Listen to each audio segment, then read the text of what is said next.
and then we talk shit. You know he play games, but dog, he don't quit, My name is Tricky F. Retro was by to death. Gonna be entertained, probably laugh until you stay out of breath. So turn your TVs on and go to twitch.com and subscribe, cause you know where the party at. Throw your blunts up one time for Retro Recap. Put your lighters up and let's roll.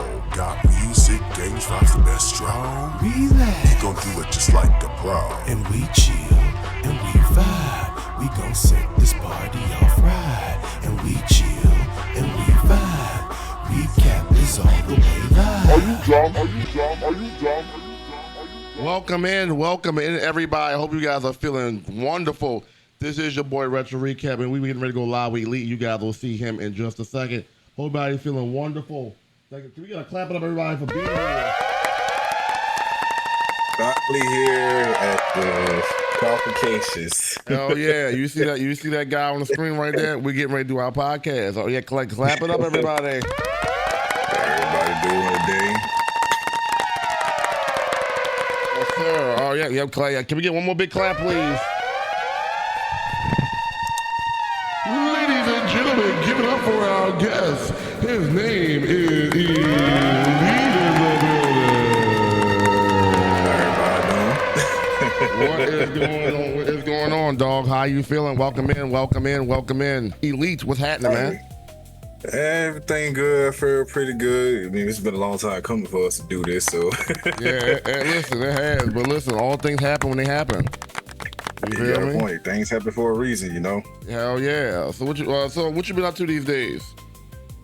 Mainly up to these days with just still keeping my positive vibe and working and trying to get some sleep, because lately I have been a little on most days. Yeah, that good old sleep, man. Yeah, people can tell because I seen clips and screen recordings of me falling asleep on stream, and I'm like, damn. Oh my god. I got caught lacking. Well, listen, I got caught lacking before this podcast because I definitely put my alarm for 2:30, and my ass looked up and it was like, well, first of all, my alarm didn't even go off, and then I'm like, wait a second, and then I'm like, it's 3:30. I'm like, what the fuck? So I'm like, but then I just discovered, as I was telling you, it's raining outside. So that probably was the reason why I was raining. So there's been a lot going on. When we first wanted to do this, I was down at Sosa House. That didn't happen. Then we came back, we were supposed to do it, and then my computer fucked up. And then yesterday, your internet went out. So which completely blew me, because we had everything set, stuff like that. And I'll tell the Discord, I see the time, like, Retro, you ready? And all I hear is just the Discord hang up thing. I'm like, oh. Yep. I ain't think nothing of it until I looked and saw, like, oh, the Wi-Fi's fucking up. Like, damn. And not only that, it was how long it was out. I was like, all right, it's gonna come back in about an hour. We Gucci. I'm like, it's like 9 o'clock. I'm like, what the fuck is going on? Yeah, I thought it would come back on with everything, and then I dozed off. And I was like, oh shit. I mean, I did just get off work to everything, so, but still. And I wake up, Missy wake me up. She was like, hey, you okay? I was like, yeah, okay. And then I realized, wait, why I'm in the room? Exactly. Oh shit. Exactly. Yep. Took a nap and the shit finally came on. It finally came on. I'm like, damn. It definitely came on around like 8:45, because that's when I saw you pop back in the Discord. I'm like, oh, he ready to roll, because I was putting together my schedule. Like, all right, if I don't do this, what am I going to pivot to? And then as soon as I was making the schedule, you came back, but then I was like, but he's not actually back though, because I guess you was still sleeping. I'm like, god damn. From what Missy told me, I was playing Tekken, and then apparently I got up and got into bed. The last thing I remember was playing Tekken. I didn't even remember getting up and getting into bed. Yeah, that makes sense, because when I was looking at your online, it said you were playing Tekken. I'm like, is he actually playing Tekken? I don't know. I doubt it. Then you asleep. So yeah, makes sense. All right. Before we get started, I want to remind you guys of everything for socials. If you do command podcast in the chat, it will take you to a place where you can sign up. So if you want to be a guest on this season, because the season ends in August. All right. So if you want to be a guest on the new podcast, can we get a command podcast in the chat? There's a link that anybody in the chat that wants to be featured on a show, we would love to have you. We kind of booked up because, as you can see today, we got another podcast right after this one. Yeah, we got 2 today. Yeah, and listen, Elite, you're part of history. You are literally part of history. You are the first person. You are one of the first 2 guests that have ever been featured on the show twice in one day. That is history. So clap it up for you. Maybe your postponement is a good thing. I mean, yeah, this is my first ever podcast ever that I've been in. So, well, yeah. Well, what better podcast to be on than the Retro Rewind podcast? Web Queen Alicia, welcome in. Hi, Lily. Welcome in. All right, you can also find the podcast on Spotify after we're done. It's a double R show. Thank you, Juice. That link link right there is going to take you to where you can sign up. This is going to be on Spotify. Also catch me on patreon.com/RetroRecap. And we also have our merch. I'm wearing some of the merch right now, Story of My Life merch. All right. Embracing yourself, being unique and creative. We have a merch link. So we can drop all that. You can guys go ahead and check that out. All right. Let's go ahead and get started. Yeah, hit that link now. Yeah, and a lot of this shit is 30% off. And our Discord that Conscious really just dropped in the chat is also there for you. All right, let's get this thing popping. Because I'm going to be eating. You know what I'm saying? I'm going to let you do all the talking. You know what I'm saying? Let's get started our rapid fire questions here. Are you ready for our rapid fire questions? You love a good rapid fire question. Let's roll. All right, can we grill Elite? Clap it up for this, Elite. Rapid fire. Y'all ready? Clap it up, chat. All right, here we go. Boom, first question. COD or Fortnite? COD. Anime or gaming? Or gaming? Shit. Anime. Ooh, okay. I thought you was gonna say gaming. Okay. Favorite anime character? Yusuke Urameshi Yu Hakusho. I have no idea who the hell that is. All right. Late night gaming or early grind? A late night gaming because it's more of a vibe and chill that night. That's a fact. Big Sean, welcome in. What's up, man? Favorite WWE wrestler all time? Triple H. Oh, we actually have that in common. I don't expect people to say Triple H. I did not expect you to say Triple H. Wow. Okay. I'm gonna have to go into a little bit of that later.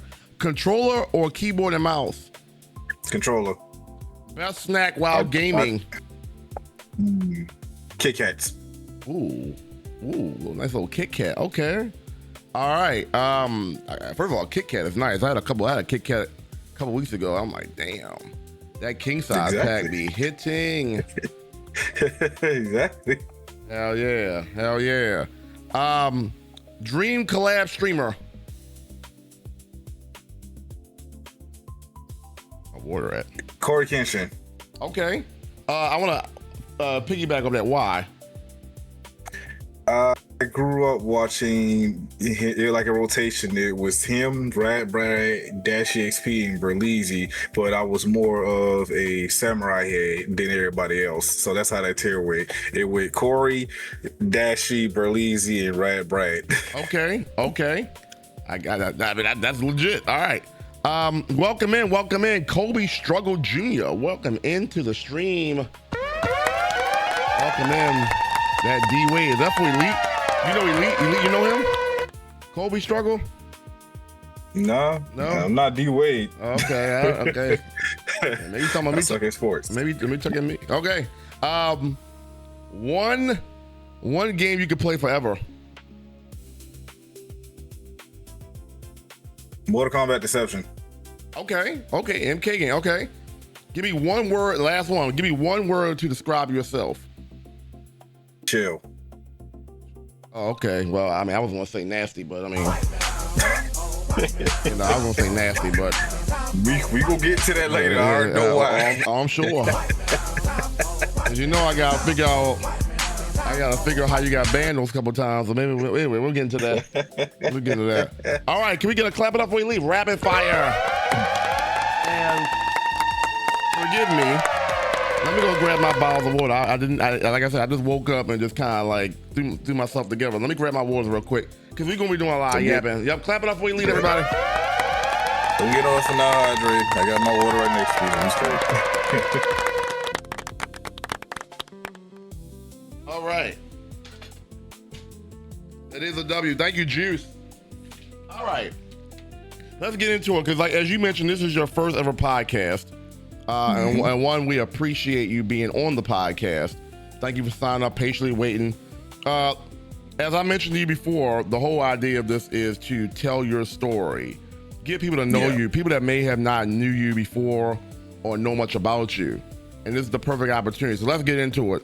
So talk about, let's go back early childhood. Talk about where you was born and raised. Talk about any siblings that you have, and then we'll kind of go from there. Well, I was born and raised in Georgia, down by the water. If you don't know what down by the water is, that's Savannah, aka the second haunted place in America, which I don't even see how we got that title, because most of this stuff don't even seem that haunted unless you watch the movies. Really? It's considered the second haunted place ever in the United States? Yeah, apparently so, because we're like over a Civil War burial ground and stuff like that, and there's certain houses in here that's haunted. I think there's a movie on Netflix where they went to one of the houses down here, and it was fucking with them while they was filming. Wow. Now, how far away is that place from where you live? I mean, I live in the city, so. Okay. But far as where that house at, that's a 30-minute drive. Yeah, 30 minutes you want to stay away from. Exactly. Okay, carry on. I'll stick to Bible Festival. I am the only boy out of 5 children, and I am the oldest. Okay. All right. Let's talk about your 5 siblings. And how many boys and how many girls? Again, the rest of the girls, I'm the only boy, sadly. Wait, so you're the only brother out of, you got 4 sisters? Wow. 5. I got 5 sisters. All right. You know the next question is, you got to talk about this dynamic. Okay, so talk about the sisters, each one, the age, or if you want to. But let's talk about your dynamic and relationship with these sisters. Let's get to know them a little bit. I'm pretty sure some of them are watching, so I'm gonna say this to the Vans. Big brother is sorry for forgetting y'all ages. He just remembered the birthdays, okay? Y'all gotta forget, right? Oh, come on, big bro. Come on now.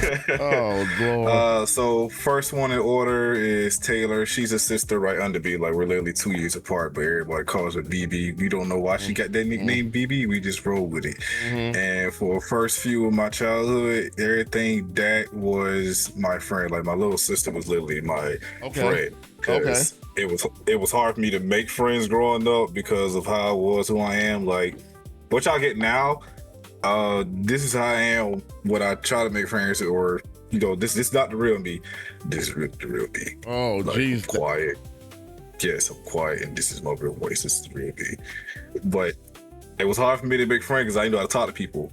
Now, a few years down the line, we get Madison, who I like to see is the baby out of the 3, because it was 3 of us, and oh, my apologies. Before Madison, Lily, I'm sorry. Oh man. Somebody gonna get mad at you tonight, Coach. He forgot about me. What the fuck? I didn't forget about you.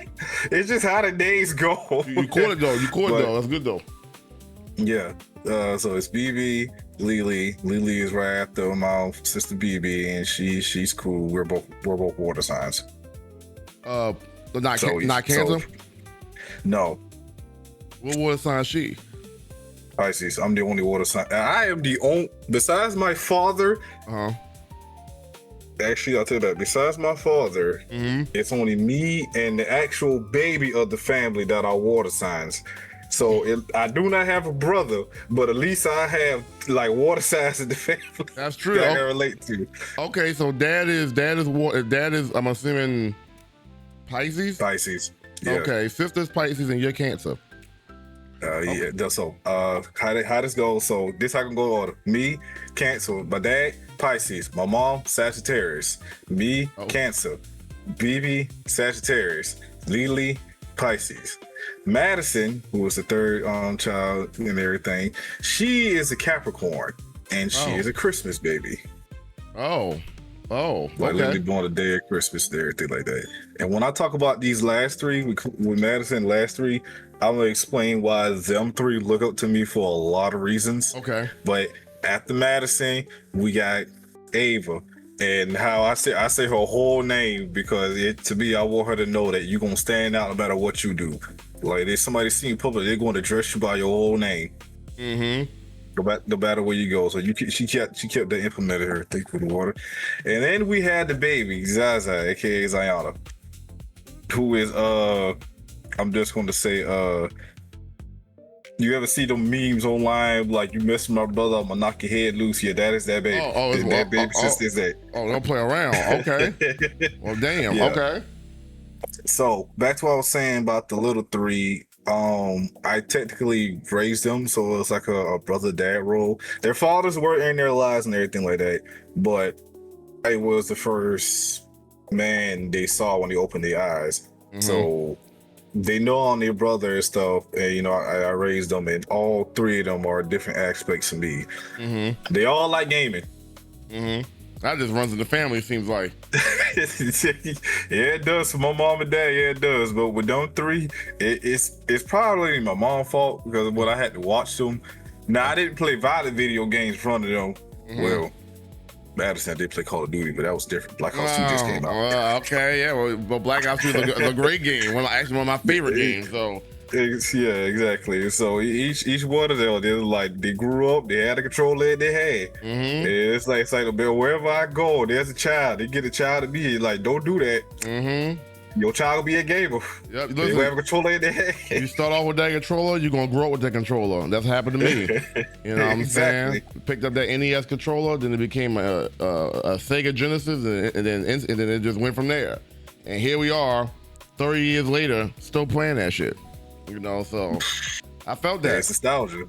I felt that. Okay, so there's a connection between you. They look up to you in some way. For your POV, at least early on, were there any extra responsibilities being the only guy, or being the only guy in the household outside of your father? Were there any extra responsibilities in that role of being oldest and the only guy? I would say I did step up around the house. My mom and dad did split after BB, but it's not what you see in the fucking movies or the stereotypical they got into a fight. They both came to like a discussion. There was adults, they ain't working it out, but they still was there in our lives, as like they're there. So it's not like the family love wasn't there. They just was not together, so it's still there. And with that, me seeing that at a young age, it lets me know those two things. Like sometimes things don't work out, but don't let that be the end of stuff. Yep, that's true. So it's like with that, and then me be technically at first the only man in my sister's lives, it did look up to me. So I did change how I was as a kid growing up to show them like a better future and to let them know it's okay and everything like that. Okay. Because the last three are high honor rolls. So. Oh yeah. Well, did you make the honor roll though? Sadly, no, not as much. Well, listen, you were an influence on them to make the honor roll in some way, and you did your job. Everybody can't be an honor roll student. So you did your role. That's good. Yeah. So I just want to jump ahead just for a second. How is your communication with them as y'all have gotten older? Like, you still keep in contact with all of them? Yes. Okay. Who you talk to the most? If I'm being honest with you, I talk to the most the three little ones because they call me whatever chance they get. Okay. Well, you big bro. You still big bro. You always will be big bro in some way, shape, or form. Okay. Yeah, no matter what. Even though the first one that was born, we still bump heads. She still loves me as her big brother. She just be like, everybody gonna talk smack about you except for me. You just gotta accept that. Yeah, that's the nature of it. Okay. You grew up in Georgia. All right. So I'm not a Southern guy. So talk to me about living in Georgia growing up. What it's like, and then fast forward to now. How much has things changed from when you was growing up? The weather ain't changed worth the damn. Hot and humid? Somebody's still playing with the thermostat up there. I don't know who is. That's just how the weather been for years. You come down to Georgia, especially where I live at, this is what you're going to deal with. You only rather go outside with shorts, a jacket, or an umbrella. An umbrella. Or as we found out yesterday, I mean, it can rain, it can storm any given time. Had an umbrella out, you know. Okay, all right. So that's from a weather point of view. From a cultural, just a scenery, a vibe point of view. I do, as a vibe point of view, I do see a lot of change, and most of that I want to say does come from the community events that sometimes my city throw, like the food events and everything. There be people doing like get-togethers at. It's a place called Forsyth Park, because I know Dendrix was down here one time. I didn't know he was down here, but I saw it on Instagram. He was down here. Like, it was the park he was at. Sometimes there, they throw like big local events. There'd be an art event there, food trucks. There'd be something for Black brothers and sisters, things going on for Pride Month, and for Men's Mental Month, too. Okay. So they got some shit going on right now then. Mm-hmm. Okay. Do you ever go? Not really, because I'm an antisocial person, and sometimes when my social battery gets low, I'll be ready to go. When I do go, because I'm a positive love person, so you know, if the energy's good, I'll be around. When I do go, it's cool.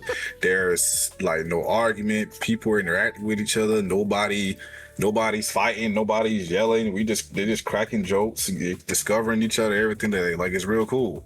No, I can relate to that. I don't really go a lot of places either. I like my peace, and I like my peace protected. And sometimes too many people can fuck that up. I'm being nice. Okay, fair enough. But that's good that they have those kind of things for people to go to. Because one thing I learned from being here is like, damn, it's not really much to do here. So it's good to know that at least the local city is doing things for people to get out to and mingle with people and all that good stuff. Okay, so you still live in Georgia. I mean, any aspirations of staying there longer, your whole life, or you ever intend on moving anywhere else? Has that crossed your mind? And where to? If I were to move from my state, I'll probably go to Carolina, because there's a lot of job opportunities up there for me for my warehouse experience and the knowledge I know. So, you know, it'll be me starting my own life and everything, and I won't be that far from home if I want to come back and visit and everything like that. You're talking about South Carolina? Yeah. Okay. All right. That's interesting. It's funny because when I went to North Carolina, I'm just like, whoa. It's a different vibe down here. Like, I feel like things were like slower paced. And I feel like things weren't, I don't know. Not like Maryland is like a fast moving place or whatever, but I don't know. I got the vibe. Everything is different wherever you go at. Everything is different. Hell yeah. I'm like, God, and the people different. I was telling, what was it, Wavy the other day? I was like, bro, you walk into a dispensary, niggas strapped up. I'm like, God damn, I'm just trying to get some fucking weed. Everybody was strapped up. I'm like, Spread Street to get robbed. Shit, you gotta pay. Yeah, I'm like, dog, I ain't used to no shit like that. I'm like, damn, I'm just coming to buy some. I'm just coming to buy some weed. You know what I'm saying? I'm just coming to buy some weed. God damn. You know. But yeah, that's I'm learning that as I go. Like, there is a different vibe depending on where you are. I was telling them the other day. I was like, I actually wanted to, when I was down Carolina, I wanted to make a trip to Georgia, but then was it you? I don't know if it was you. I told you I was saying, and he was like, yeah, well, good thing you didn't, because Georgia got they got certain places in Georgia that you pass through, especially at nighttime, that you probably like either don't know where you're going, or it's gonna be one of these long back ways. Yeah, there's a lot here with that. There's a lot of back ways that you don't know what back roads. So, like, to be real with you, if you were tourists, paying $45 for the city tour thing is a scam, in my opinion. You better off asking somebody who you know live down here to give you a tour, because they just gonna show you like two things around the city. Goddamn Johnny Mercer House and that and fucking Leopold's. That's it. They're the only two main things they're gonna show. Everything else is just, this the graveyard from the Civil War. Did shit like that. This is where they film a certain show that was out in 2009 and shit. That's basically what the hell they gonna do. I'm paying $45 for that. Yes, you pay $45 for that just to sit in the damn thing and take pictures, while the actual people here, we just look at you, but like, we could have saved you a lot of money. That's a waste. Then when they get off the damn shit, they still ask you questions of where the hell to go at. Now, mind you, as somebody who lived here their entire life and shit, when somebody asks me what's the fun thing around here, and I'd be like, be honest with you, you better off finding it on your own, because I live most of my life and I'm still discovering new things I ain't know. That's not me gatekeeping, that's me telling the truth, because since all the tourists get over here, I go on TikTok, there's a new spot open that I didn't know about. And I'm like, but I walk down here all the damn time. Yep. So you would say that Georgia has been a very progressive state over the course of time. Yes. Okay. I mean, depending on how you view things, that could be good or bad. No, it's good. Yeah. We lost a few things, but yeah, some things happen. So. Yep, exactly. And that does make sense, but I wouldn't pay no $45 for that. That's a waste. You feel me? I might as well just, like you said, I might as well go experience it with my own 2 eyes. You feel me? Let me see shit for what it is. Okay. I did want to go back and talk about, we talk about childhood, right? And I want to talk about like childhood aspirations, childhood dreams. We all have them as kids, and sometimes they're fulfilled, and sometimes they're just a dream. For you, what was that? Okay, so as a kid, I had 2 dreams. One, which I still may try to do, was to be a voice actor for animation, whether it was anime or cartoons. That's one. Okay. The other one was a video game designer. But I don't have good handwriting. Now, there's only one game in the world that I know that got away with terrible ass handwriting, and that's Psychonauts. Okay. You say terrible handwriting. I mean, how terrible is this? And from your opinion? So my hand, when I even write on a pencil, sometimes moves where it's hard for me to be stable. So everything looks like a 3-year-old was writing. That's how terrible my handwriting is. I mean, people can still read it. It's just that you'll see it's there. So, but for me, how I looked over the years, that's just my own signature style now. I did try to get better on penmanship, and then it's still there, but the original thing is still there. Miss Missy, you got Miss Missy. Is this accurate? Is Is his penmanship that bad? I can't. I don't know if he's over exaggerating. Is it that bad? No, she'll tell you, because she had me right on something. It was a thing we made together. It is bad. and she had me right, and she was like, "Oh, are you okay? Do you write this for real?" Like, yes, I write like this for real. Okay. Oh, he can't write. Exactly. I can't write in cursive at all. Well, listen, you ain't exaggerating. That is the truth. You don't have a signature. Well, you know. However you write your name in your version of cursive is your signature. It may not look like, traditional, whatever a signature is supposed to look like, but exactly. Nobody can tell you what your signature is. Your signature comes from your hand. So exactly. Okay, fair enough. I just want to know if you was actually like exaggerating, like, okay. No. Okay. I do want to talk about the voice acting. I think I'm gonna spark up to this one after I hear this. And I'll talk about this in a second, but what intrigued you about that?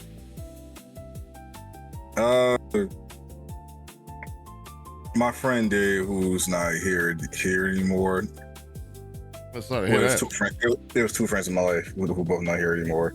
One name was Deshaun, who used to live by, and we were always Okay, so for people who do not know and who birth year starts with a 20 or 2010 in the shit, we used to have to record shit we had to watch on the VCR. So there were certain episodes we had recorded from Dragon Ball Z, and we'll put on twist to it and everything like that. And at first it was funny, but then we kind of made a thing out of it with people around the neighborhood and stuff. We didn't bootleg anything. I just invited people at my mama's house when she was working. Sorry, mama. But at least I help out with rent. Hey, you contribute some way, right? Hell yeah, shit. Can't do everything. Exactly. So yeah, it was just it'll be what people see now. It'll be like an abridged version. That's how people see it. Okay. On twist to it. So that got me into it. And then as I got older, I just started trying to change the flow of my voice to make characters, or just make, because everybody Mickey Mouse, like everybody can do this. And then everybody can change their way and how they speak in different accents. You know, It's all the matter of tone, love. Yeah, no, you're absolutely right. I'm very intrigued because that's also something that I want to do and probably still want to do in some capacity is voice act. You know, Robin Williams was one of my favorite actors, God rest his soul, and he was one of my favorites to watch as the roles he used to play with the genie, and he played a role in Miss Doubtfire and others. It's like that voice acting it's fun. It's the versatility that you have to have in your voice to be able to talk as if you're a whole nother character or a whole nother person. The versatility that comes in that is fun. And you can tell people that are good at it. Some people just have the gift for it. You know, and so it's something I wanted to do as well. And I don't really know why I haven't really pursued it like that.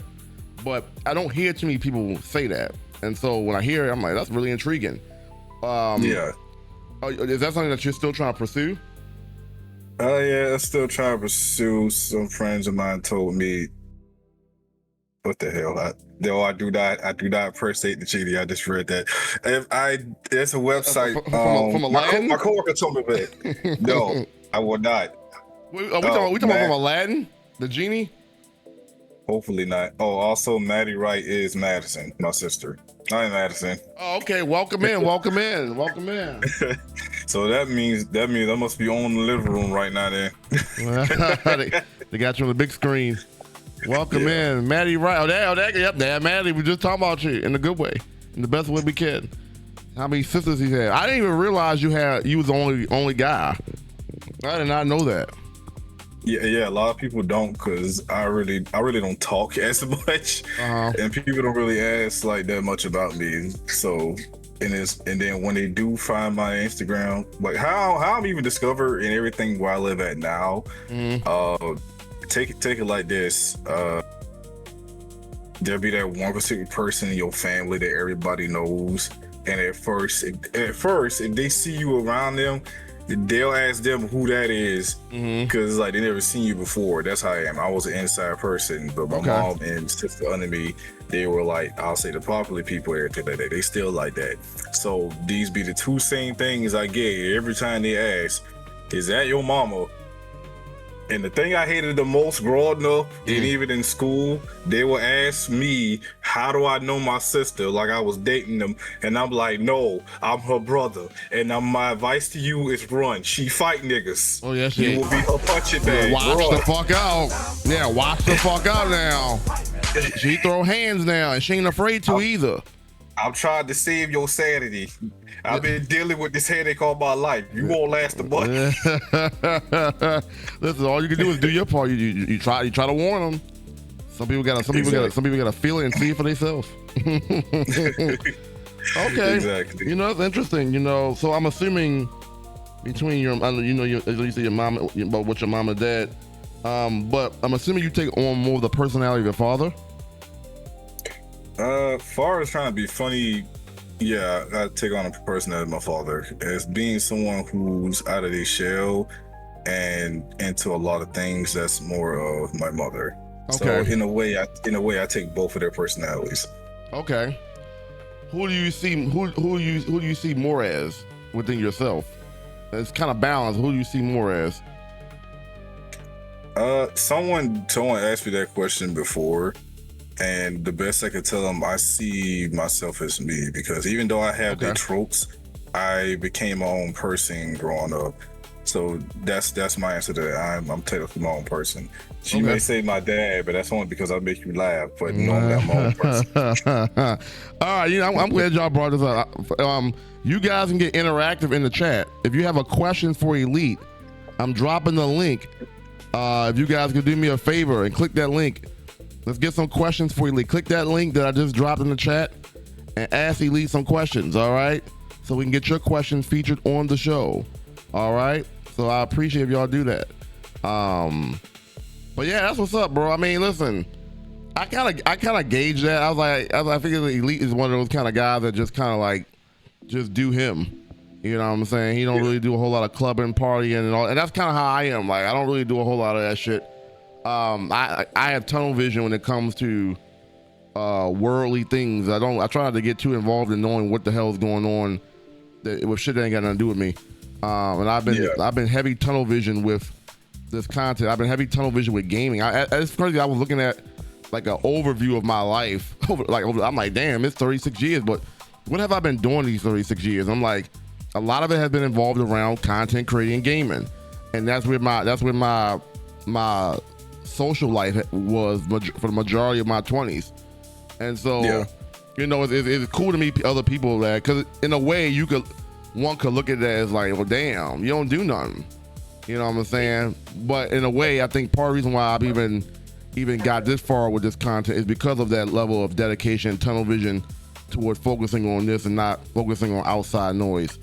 And it's great to meet people that one are similar and two are not afraid to put that out there, because it's like a weird stigma of people that are like that you don't go anywhere, you don't do anything. You know what I'm saying? You know, like we were talking yesterday, go touch grass, quote unquote. You know, so it's great to hear. It's great to hear. And that's kind of what I gauge. I feel like you're that kind of person. You just kind of be chilling, and it's always good to meet people like that. So, yeah. Get your questions in, everybody. We're gonna be pulling the questions in about a few minutes. See what you guys got. And maybe City John or Juice can do me a favor and just let me know if there's anything in there. I don't actually have it up like I thought I was. But I'll get it up. I think I have it up. I know there's one in there, I think. Okay, let's go. Well, shit. Let's go and get started. Let's go ahead and pull up the first question. Before we do that, we got some great merch in the merch store. Go check out our merch. Hey, Savannah, click the link if you got any questions for Elite. Oh, great. That's my mom. No, Tiffy, what's up, Tiffy? Welcome in, Tiffy. Welcome in, welcome in, welcome in, welcome in. Thank you, City Beautiful. I appreciate that. All right, we got some questions. Let's go ahead and pull up the questions, shall we? All right, here we got. Oh boy, we got some goodies up in here. Yeah. Hold on, give me 1 second, y'all. I'm working on that. I'm working on it. We got some goodies up here. Excuse me. All right. First question for Elite. What game or movie storyline can you imagine yourself living in, and why? Yeah. Legend of Zelda. Legend of Zelda? Yeah. Okay, talk about why. The reason why I grew up watching and playing a lot of fantasy and D&D stuff over the years, and Legend of Zelda is that perfect balance of it can be light and dark at the same time, because if you know, you know, and I feel like I can fit in there with my knowledge of how swordplay is and stats and how potions and everything work. I feel like I'll fit right in that. Okay, Legend of Zelda. You know, Zelda games is something I want to tap in more of. I don't think I play enough Zelda games. Yeah, get your questions in there. And I appreciate y'all for using this link. We're not using the channel points no more. I meant to make an announcement about that yesterday. We're not doing the channel points no more. We're gonna use this. I think this is way better anyway. And it's fun. All right, yeah. So let's see. We got questions from actually, I can't see who it's from. Thank you. I appreciate that. Welcome in, Tiffy Be the Beautiful. Welcome in. And we got a raid coming from the Low Show. Welcome in. All raiders from the Low Show. Welcome in. Welcome into the Retro Rewind podcast. My guest on the screen is none other than Elite himself. Welcome in, the Elite man himself. Get to know him. All right, get to know him. And we thank you for the raid. I appreciate that. We absolutely thank you for the raid. Much love, everybody from the Low Show. Hope you had a great stream on GTA, and we appreciate you. www. All right. The next question that we have for you, Elite, and forgive me, I thought I had this planned out with how I was gonna get this graphic on the screen, so forgive me. You good? You see how you can have shit planned out, and then when you get to the live mode, it's like everything that you planned for didn't matter, and that's what happened. All right. What made you want to do gaming content, and how did you create your gamer name? What's the story about it? All right, so this one here is gonna make a lot of people laugh. What got me into gaming content was, I say, like a week after I made some Harlem Shake videos and stuff like that, because that was out everywhere, and I did it. I know the first one I did, me and my mom did it. She was just sitting there on her iPad, and I just spot out the hallway with my drawers over my uniform shorts, wearing the mask, and just dancing stupid. And then I was like, you know what? I can do something with this.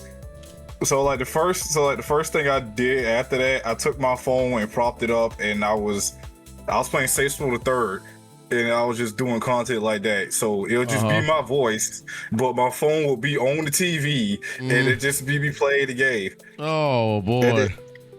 And then it'll just be me there. If I fuck up, you'll just be say damn, or if I die to this stuff, it'll be like that. Like all that is real time reaction, just straight out there, no script or anything. Okay. It was hard. It was hell editing that thing through the phone so much that my phone couldn't take storage, and I ended up using my mom's iPad to do the recordings and everything. Oh my goodness. And I did that for it's 2 to 11. I did that for a solid 4 years because the Xbox One came out and that changed things. So okay. Far as my name, I want to say when I made a Twitch, I went through an identity crisis because I had no idea what to name my dang self. And for people who know me, they know I have 2 gaming accounts on two platforms. I got 2 accounts on PlayStation, 2 accounts on Xbox. And then all of them had different names, but I mainly be on the dang Xbox. So at the time, growing up, my Twitch names would be my Xbox names, so people could find me. And I think the last one I even had before I even changed it to a beat was King Card 97. Okay. But the I in King was a 1. That's what we had to do back in the day. We had to replace the I with a 1. We had to do that. I've had a few names like that. And the damn G was a 9, so if you squint, you'll just see my birth year, my name. Oh man. Bro. That'd be different. And then I was like, and then when I used to do like gaming tournaments and stuff that they used to have out here in my city at the college, I would hear them say he's an elite player because I had a flashback about that, and I was like, I'm gonna go with that name. Okay. So I did a whole rebranding, and here we are. And as soon as I did the rebranding, I hit affiliate. And that's how I be. Right? Because I was gonna ask you about that. Like, what sparked that the change in content? Because what you just mentioned about the dance, the TikTok stuff was that hasn't been a version I've seen from your content. What kind of prompted it? Was it the editing that went behind it, or what was the reason why you stopped doing that? Don't continue as much, I should say. I don't know if you still have the itch. You make content. You know how to make content. That much I know. You know how to make content. You know how to make a clip. Yeah. What changed everything like that after seeing the views and stuff I got on YouTube? My friends and I was talking. Because around this time, Vine was still popular. You had King Bash going around. Vine. And like, whenever we used to hang out at my house and stuff like that, we'll be on a game and stuff. And Dale was like, why you recording still playing the game? And I was like, well, one, I ain't got a lot of money to get most of the stuff I need. I need a laptop because I ain't did all that capture card. I ain't even do none of that. And after I did the Harlem Shake video and went in my room, I just looked at my Xbox and looked at my phone, and it was like something just clicked. And I was like, fuck it, I'm gonna do this. Okay. The rest is history. Okay, I love it. And everybody has a story. Everybody has a story, right, of how they got their thing going. You know, I was telling a story the other day. Like, I used to always play games, and bros was just like, "Well, you might as well go hit the stream button, you know, and just stream." Like, you know what I'm saying? Like, build it that way. Everybody has a story. Everybody's journey is different, and that's the fun part about it. We all get into this content space in so many different ways. We blossom in so many different ways, and we're still blossoming.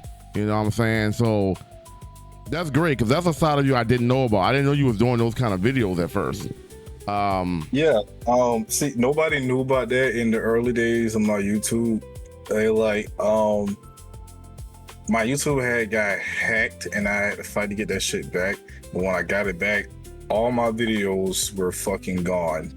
And that did throw me in a state of content depression, because I was like, all that hard work was gone. I had literally just gotten total 10,000 views, and then that shit happened. And then I look back on it. If you look at my YouTube now, my views, I'm like triple to what the fuck I was used to be getting and stuff like that. So you know, even though something bad happened, you get up on that horse and just keep moving forward. Yep. There you go. There you go. That's exactly it. And I like that you keep it moving. You know, so even when things is, you know, because that's really what it be in content. Like, there's a lot of ups and downs that happen in the content creation field. Finding your niche, there's a lot of trial and error. I used to think at one point I was gonna be an editor at one point, like a montage editor. And then I slowly realized I don't have the patience to do that over and over and over again, although I do like it. I had to transform my game into something that was more me, more my niche. And I feel like the live scene, because I always see people do the TikTok stuff, and I've never been that kind of guy that do the skits and stuff. So I do enjoy and appreciate people that do those, because it's a different kind of form of content. You know what I'm saying? That I never really tapped into. I just post gameplays or whatever, commentaries, but the skitting, that's actually kind of fun. And anybody who makes content, you can appreciate the amount of the work that goes behind getting good content out there consistently. It's not easy, you know what I'm saying? So shout out to you. Yeah. Shout out to you for still doing it. You know what I'm saying? It might look different a little bit, but you're still in the ball game, and that's what matters. Next question for you. I don't know. Some of these are showing names. Okay. What was your favorite retro console and current modern console of choice? Favorite retro console, Nintendo GameCube. Okay, Nintendo GameCube. Okay, talk about it as I'm trying to get this scenery together. So growing up at the time, like seeing the freaking Mario commercial for Super Mario Sunshine, everything like that, I was amazed, and I was like, I actually want that. And now, mind you, that I'm young and everything, the shit had a handle. I ain't never seen no console with a handle, so my dumb ass thought I could take that shit to school with me. My mom was like, "Don't you take that goddamn thing to school." You found out very soon, didn't you?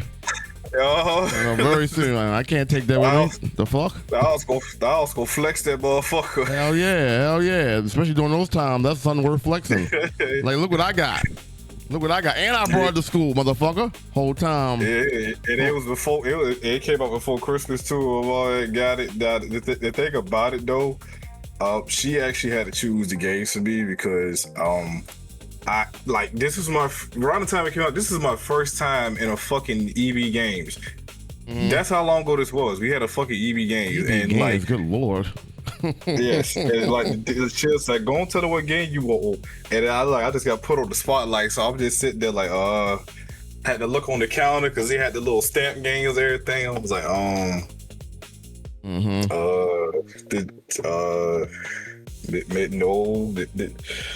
get a Luigi's Mansion. Okay.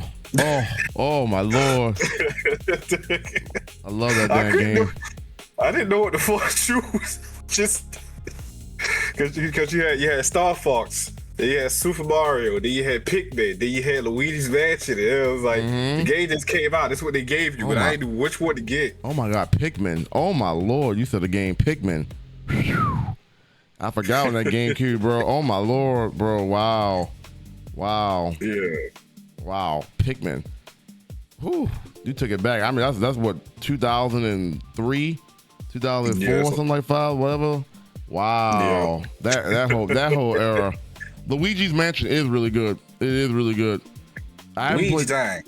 Yeah, I haven't. I'm actually playing. I need to finish that. I started a playthrough and I didn't even finish it of the remake of the second one that they put on the Switch expansion pass.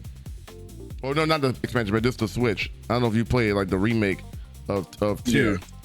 Yeah, so far it plays good. Okay. Yeah, and if anybody has any questions, again, the link is in the pinned comments. They have a lot, I see. No, they do, and this is great. I love the fact that the viewers can get involved. What was your answer to the modern console choice? Modern console, I'm probably still gonna go. Look, I'm gonna be with y'all. I ain't on team none of this, that, the third, but I'm still going with my Xbox. Okay. For the one reason that you can't do on PlayStation right now, backwards compatibility. Why the hell does PlayStation not have that available? Like that feature available? That's crazy. We're in 2026. Yeah, they do and they don't. So what I mean by they do and they don't is certain games that they have on there, and it's like certain shit they don't have the licensing to, but they're willing to pay. The companies are willing to accept a licensing fee, but PlayStation don't want to do that, especially if it's a studio that they used to be under their belt. Xbox really don't give a fuck. As long as it's something that was around a 360 and they get through the runaround and pay the thing, you can run that shit backwards compatible. Matter of fact, I'll show y'all for example what I mean by that. And a lot of people don't even have it twist off. This is Mortal Kombat 9. It sure is. It's backwards compatible, but you cannot download this shit anymore. And there are 2 reasons why. One of them reasons is fucking Freddy Krueger. Really? Yes, the Freddy Krueger in this game is from that fucking reboot they did, the Nightmare on Elm Street, and the licensing contract they had for Freddy Krueger expired. Oh wow! And DC didn't want to pay the money to keep it, so at 2 years after that, they delisted the game from everywhere. You can't get it on Steam, don't place the store, nothing. The only way you can play this shit in modern day is either you still have it digitally downloaded or you have a disc copy like I do.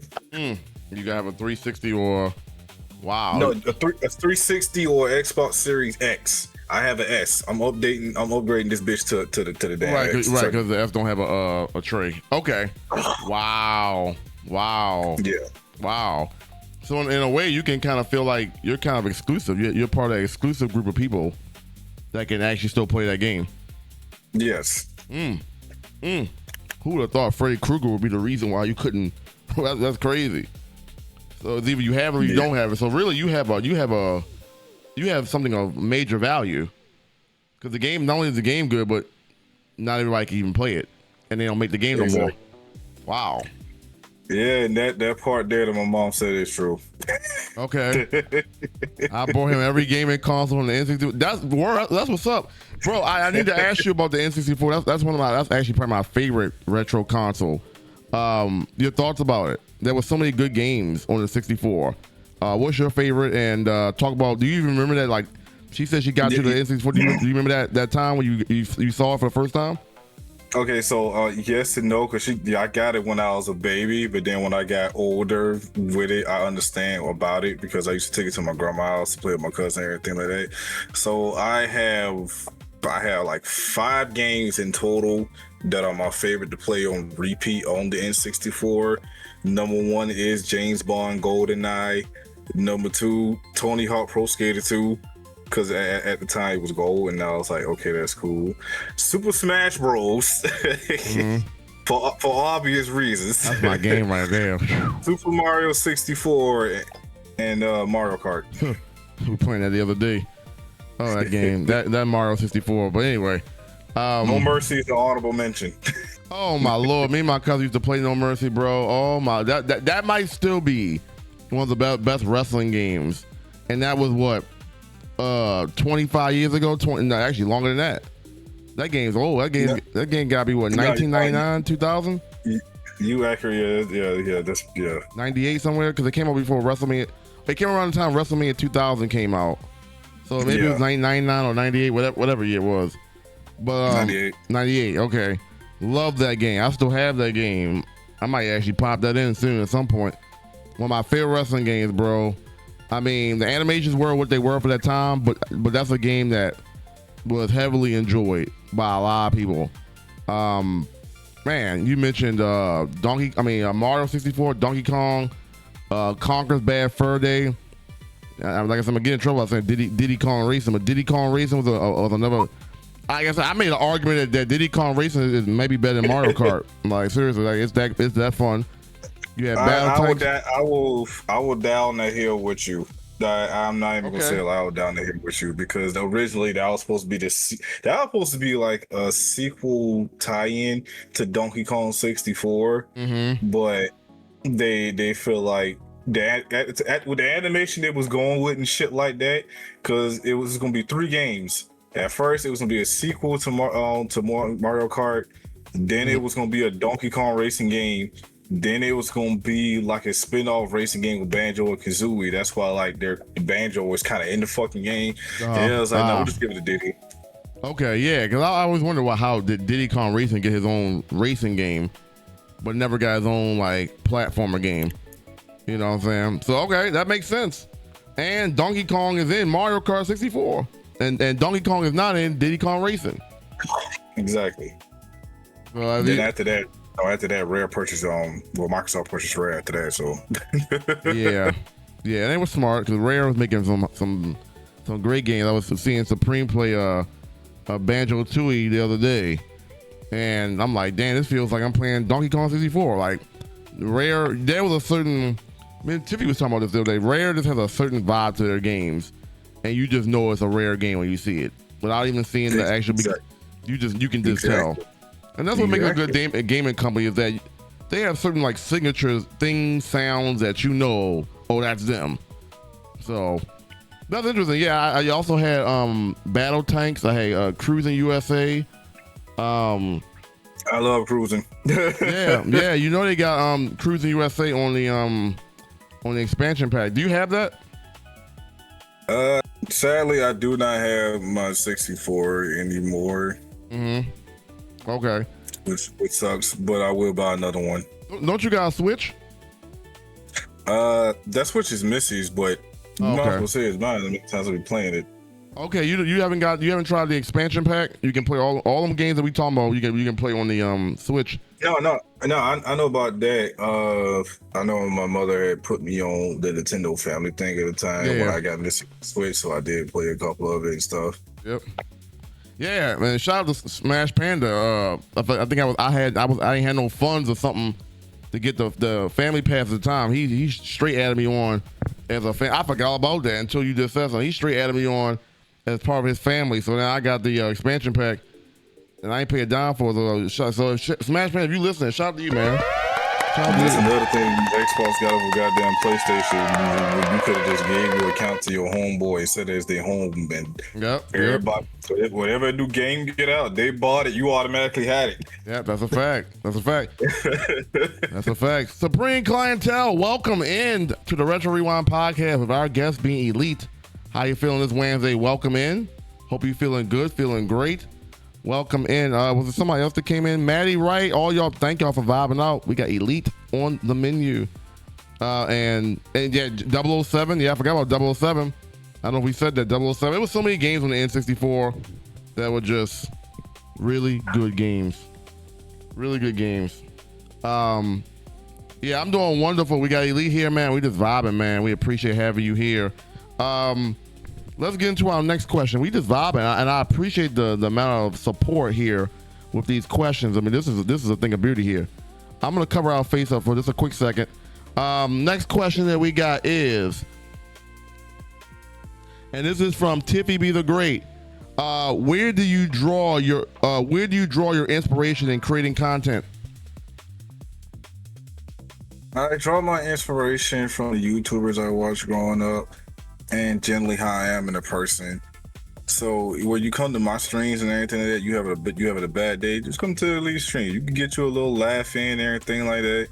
Hey, sometimes I might be good at the game you like, sometimes I might be ass. But hey, me being ass and being good to make you happy, you know, get a smile on your face through the day. If I can make you smile, I did my part of society. You can have a good day. There you go. There you go. You always know that when you come to my channel, it's a safe space for you to be chill, laugh, and vibe. There you go. So that's where my inspiration came from.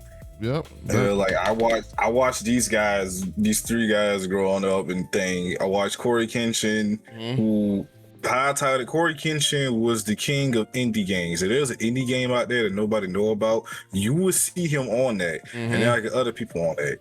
And then under that, you have Dashi, who is the king of fails in progress. Because yes, he'll be ass at the game, but he still gonna beat that motherfucker. Yep. I love that's that. That's why I see. And then Rad reminds me of like how G4 TV would have like the gameplay thing of games and everything like that. So it was like it's a game you wanted and you still want to see what it's like. He'll be there. What's up, and T-Walls? That's how I got my thing is like sometimes it'll be a retro game that you forgot about and you'll see me play it and stuff like that. It'll be a new game that seems interesting and I'll put my own funny gameplay twist to it. Hell yeah. What's up, T-Walls? How you feeling, man? Yeah, and that's a good first of all, the people that you look at there, those are great impactful people. You know what I'm saying? And if I go with the Corey Kenshin, even the greats go to their own mental stuff. Like even with all the mental battles that this content creating game can create, he still goes out there and does what he does at a high level. And so that's a level of appreciation for that. And it's great hearing that from you. You know, where do you draw the inspiration? And I'm on the same principle wave. It's like you just want to set a vibe for people to be happy, and you know what I'm saying. I feel like that's a good start. You just want people to feel good about clicking your name and coming into your space. You know what I'm saying? Yeah. If you happen to be good at a game, that you know, that's a bonus. But if you can set a vibe first, you really got something going on. If you really are good at a video game, not even a video game, if you're just really good at what you do. And we were talking about this the other day about I had to really like look down in the mirror and figure out like, how do I put a definition on what I do? Like I had a general idea what I do, but I never really like defined it. And then once I defined what it was, it became more clear to me like how I need to do my content. You know what I'm saying? In terms of like, there's no category in Twitch that says vibes. You know what I'm saying? Like this channel is literally about vibes, but there's no category in Twitch for vibes. You know what I'm saying? So like, cause I'm pretty sure if there was a category for vibes, my face would be literally somewhere on front page. You know what I'm saying? Front page of that shit. Yeah, you know. Not to even fucking mention stuff like that. Most of the games that we grew up with, they don't even have like a category on Twitch. So you literally got to put it as like games and demos just for people to find it. Yeah. Also, I just saw one of the questions too, and I'm just gonna say this on the air. I'm gonna tickle you, woman. Which one of these questions is it? You can't go. You'll see which one. And it's something I deal with on a daily basis too. So we got a few questions. I didn't even see all these. Okay. I get to it. I guess we get to it when we get to it. Okay. I'm missing some. Okay.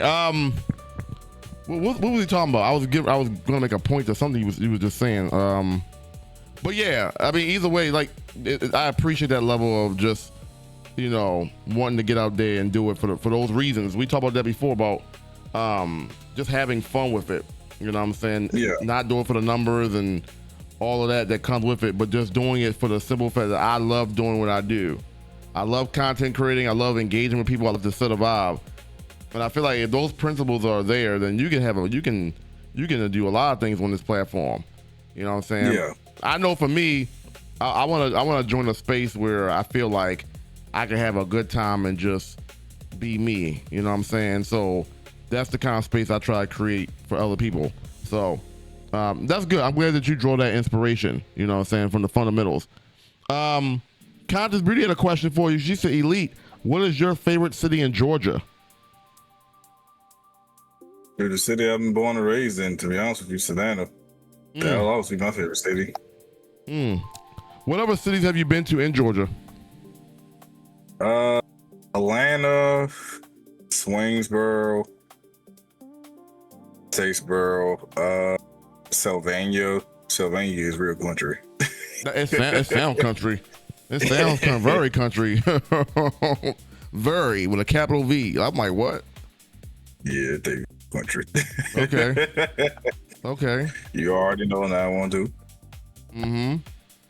Any others? Oh yeah, Gainesville. I've been to Gainesville. I got a couple of friends from Gainesville. Jason the Great, I think, is from Gainesville. A couple of them boys out there. Okay. Is that country? No, yeah, cause I went there to ride a horse. You went there to ride a horse, or you just happened to ride a horse when you got there? That was your intention? I went there, okay, so story time for this shit. Here we go, coach. It was some friends of mine who I knew. We was on Facebook, and like he had like his own ranch up there. He was like, he just got a horse and everything like that. It was like the shit from Spirit. Got a Spirit horse. Yeah, it's like, yeah, we're getting ready for the event. Y'all want to come up here and do that? Oh, so Mama, I love you. But at least the car had gas.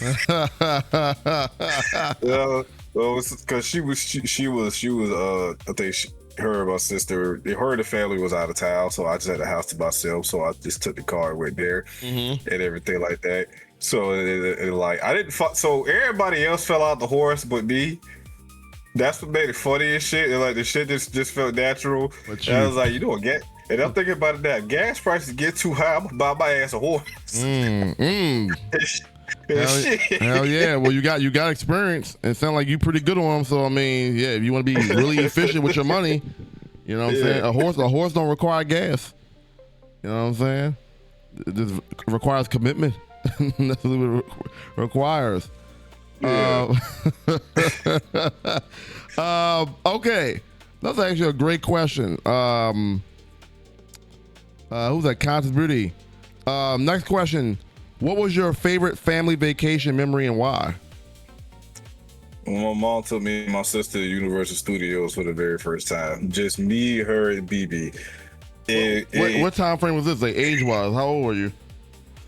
I'm 28 now. There's that picture of me and Wolford. That is, oh my God, that's from 2008. Now I'm thinking about it. Oh my God. Holy shit. Cause like I have a picture of Wolverine jacking me up from my damn backpack and everything like that. Cause and again, this is still where Marvel wasn't owned by Disney and shit. So, you know, we went there. I'm seeing Spider-Man ride and everything like that. I'm seeing Storm, Wolverine, Spider-Man, Magneto, Human Torch, all them riding on ATVs, interacting with the crowd and stuff. I was like, oh my God, this is amazing. What the hell? What? Oh, I'm just out of my mind with all this stuff and like the dirt. I'm just dirted the hell out because this is what I read, this is what I watched growing up, and it was just like a whole amazing experience. That man marked the fuck out. He said my childhood is coming to life. And I already have ADHD, ADD, so with that in front of me, I was all over the place. But there's also one thing that my mama will not stop talking about, and that's being my sister's fault. There's a ride there based off the movie, the Mummy. Now, mind you, now we had a fast pass, which we didn't need at the time because people was barely there, and that was the main ride we rolled was the fucking Mummy. Oh man, well, I mean, shit, why not? Especially you said 2008, why not? That was probably popular during that time, right? Yeah, like what make it funny and stuff. because we had, it was a 4-day trip and stuff like that. By the second day, people was like, go on ahead, just sit in the front. I heard the dude was like, y'all can sit in the front, y'all can sit in the middle or anything like that. Yeah, y'all want y'all picture for free. Oh, wow. Is she saying it's still there? It's still there. Wow. Yeah. Wow. I went there back in, was it 2017? It's still there. Okay, it's still there. Yeah. Have you been back? Have you been back since? Universal? No, but I do plan on going this year for Halloween Horror Nights. Go figure. Go figure. Right, this year. Right. Go figure. Yeah. This will be my first time at Halloween Horror Nights too, and everything like that. Okay. What sparked that? What sparked the inspiration to go this particular year after all these years? I have a good job that gives employee discounts. So, okay, that makes sense. That makes sense. You get. Is that for Universal or flight? Universal and hotels and flight, but me, I'll probably just get a rental and drive there. Oh, you got it good. You got it good. What the fuck? You got it good. That's some nice benefits. How far is the drive? With my foot, that is at least a 2.5 hour drive. You said with your foot? Yes. Oh my god! I had to make sure I heard that right. Okay, so let's talk about that. So with your foot, I'm assuming you drive extremely fast. Yes. Oh Jesus, Miss Missy, tell me. I'm sure you got a story. Elite, I felt like my life was getting ready to flash when Elite was driving.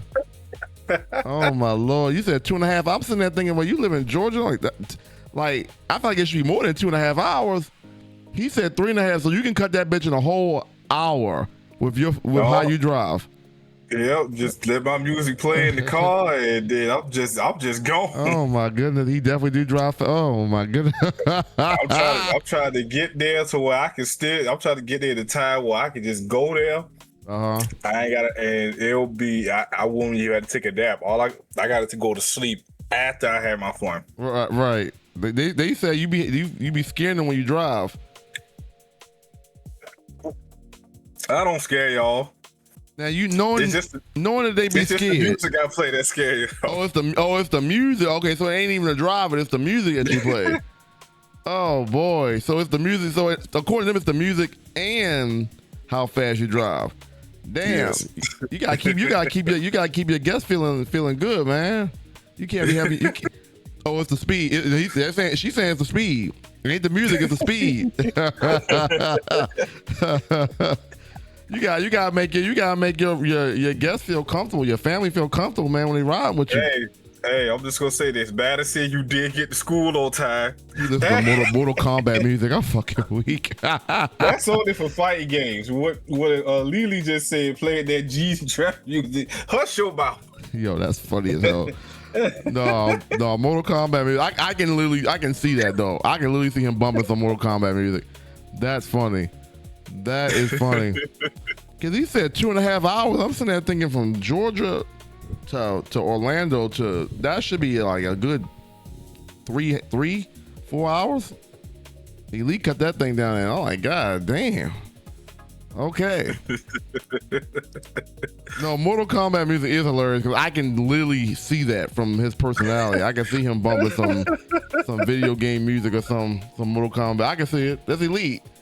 I do listen to video game soundtracks, so I do too, and that's funny because I was wondering what is the connection. I'm like, damn, like shit. We're listening to one right now. We're literally listening to Mario Kart in the background of this podcast right now. So like, I'm the same way, and there's an appreciation for the music back then, the 8-bit, the 16-bit.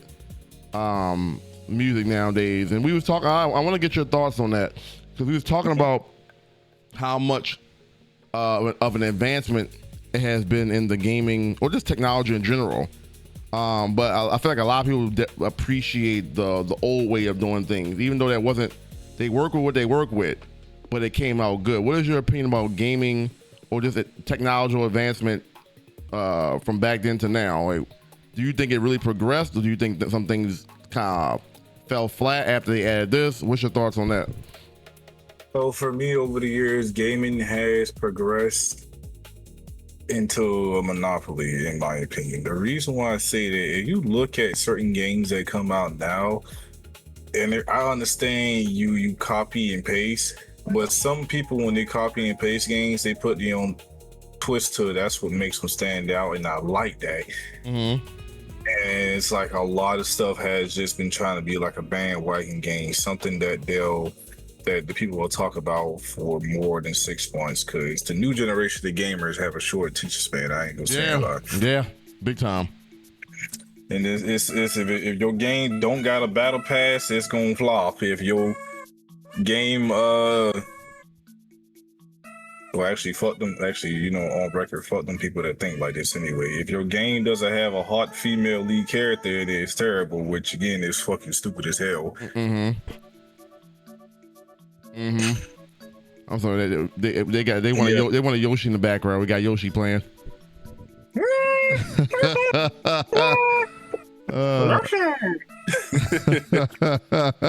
I got y'all. Hang on, I got y'all. He a little dirty, but I gotta clean him. Oh, you got a Yoshi plush?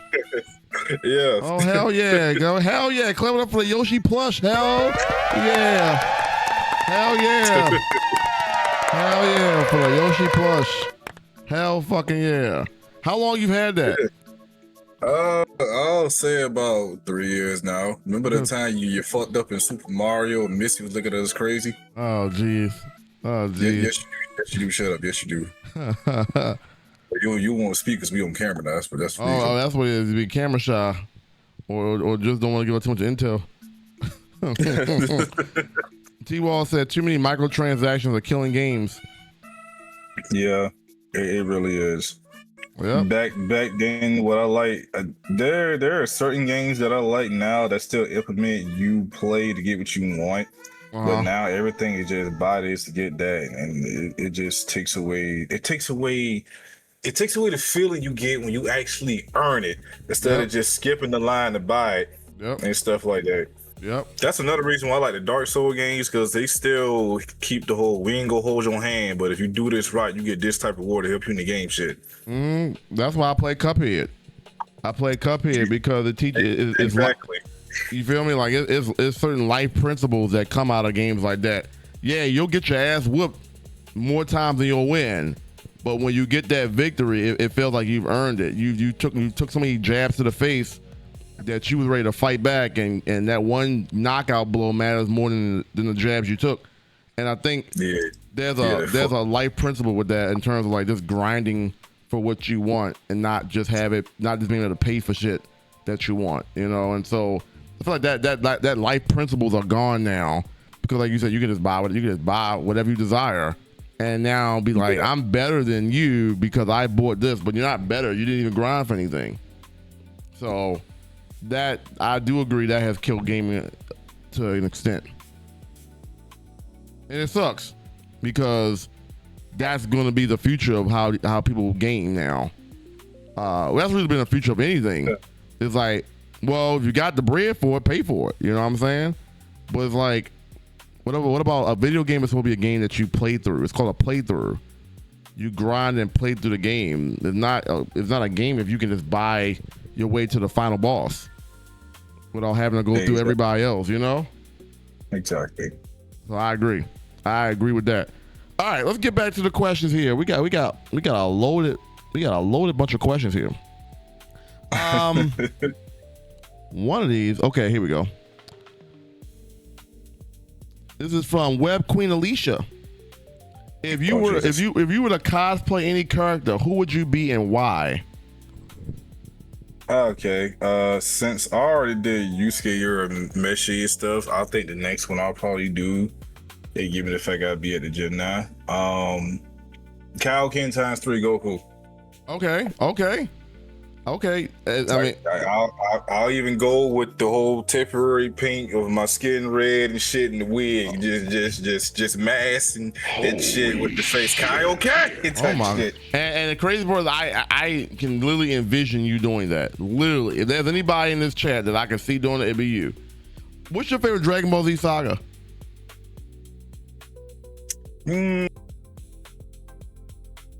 Yeah, that what I got to think on.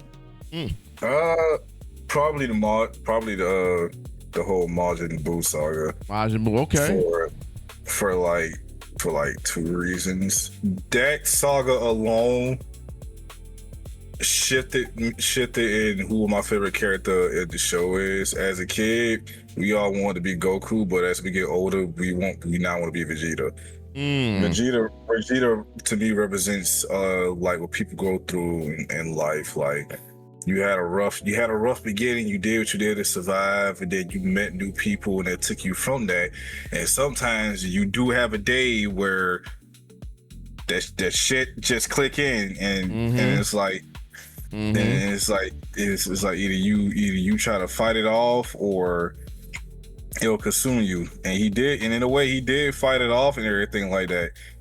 That's why I even tell people I'm getting that Majin Vegeta shit tatted somewhere on my damn body, because that represent, even though I have a dark upbringing in the past that do not dignify who I am still me. Because even through all that, he still remember who he was.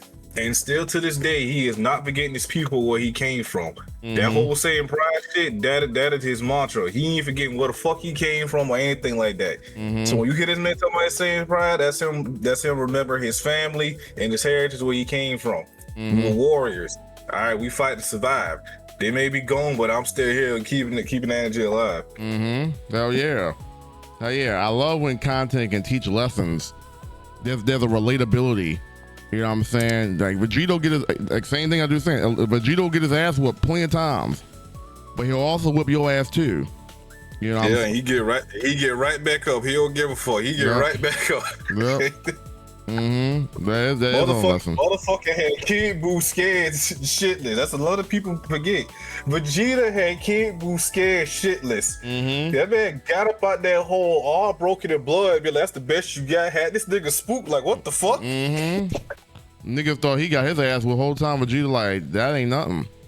That's all you got, man. What the fuck? Swing, bitch. You're right. That's it.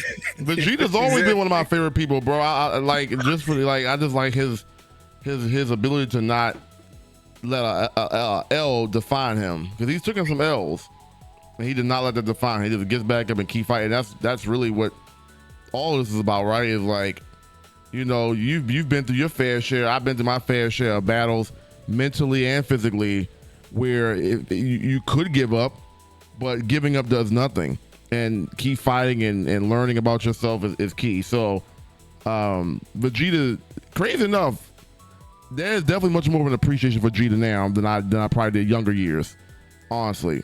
And so that's saying something. And I haven't even really gotten to Super, so it's like I'm curious to see how his character evolves or whatever in Super. So funny how he be educating Goku, and Piccolo will always be near listening.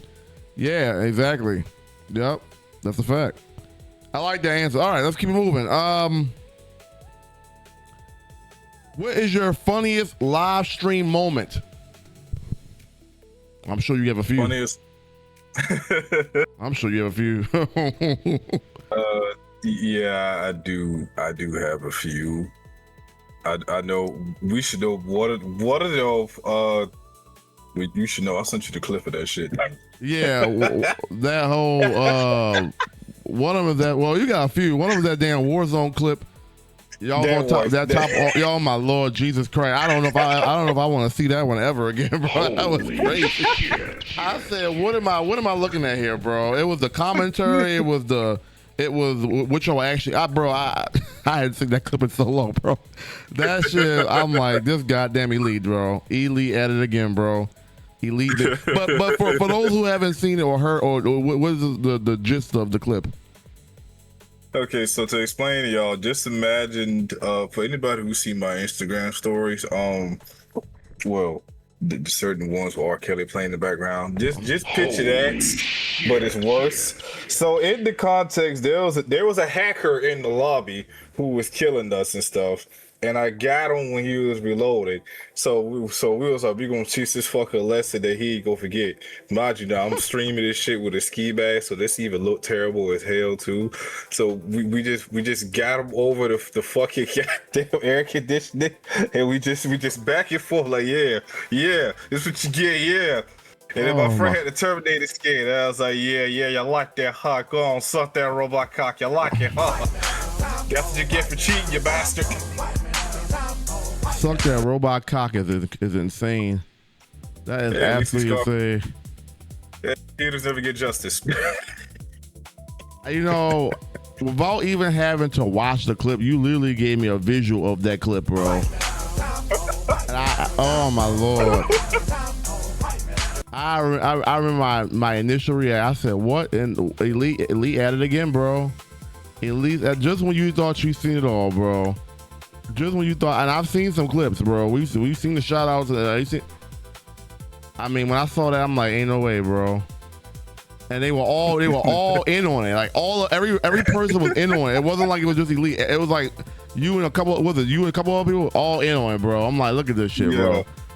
It was me and the Dingy Boys. We call ourselves the Dingy Boys. We call ourselves the Dingy Boys. That there was just like a joke we did on stream. They was playing Battlefield 5. They were like, we got a boat, and they was like, it's not a boat, it's a dinghy.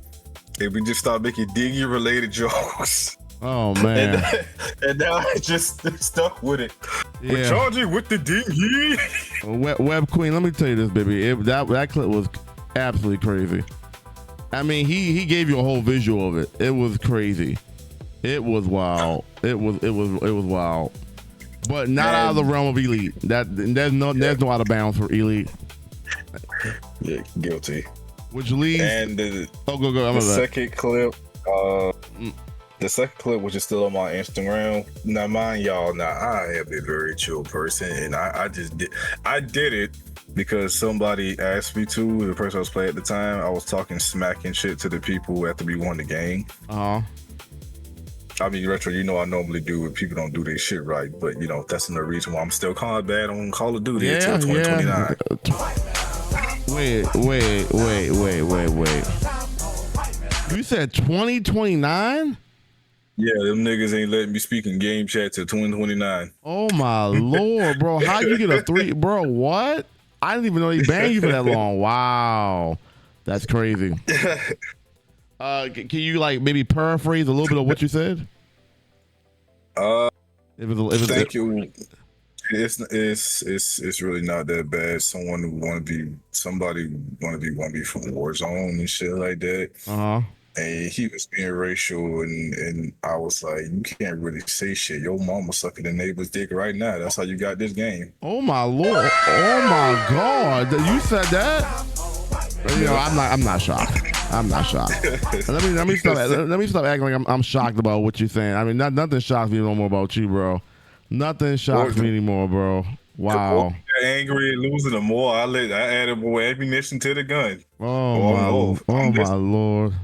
Elite, come on, I was trash. You don't want over here letting me shoot you in your ass. I'm like, yeah, he do got a nasty mouth, Alicia Web Queen. Good Lord, that's a nasty mouth. Oh shit, she know very well. But banned until 2029 is crazy. Like, I didn't know they banned that long. That's wild. And wait, when was this recently? When did this happen? When Black Ops 7 came out. Okay, so that was like end of last year. Yeah. And they banned you for 3.5 years. Wow. Yep. Wow. Yeah, I was like, all right. They're like, all right, we got you. We can't let this slide no more. You know, it's crazy. It's crazy because you know, how old are you, Elite? I am 28. Okay. Yeah, so you're in the ballpark.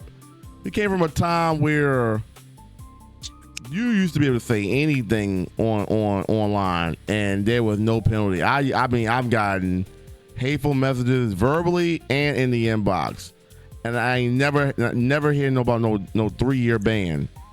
Like, I mean, obviously time's a little bit different, but 3 years is crazy. Given the kind of things I was called back in the day, the kind of things I said back in the day, like. That's crazy. You said that, and you got 3 years. I'm not saying. I mean, that's crazy, but you got 3 years for that.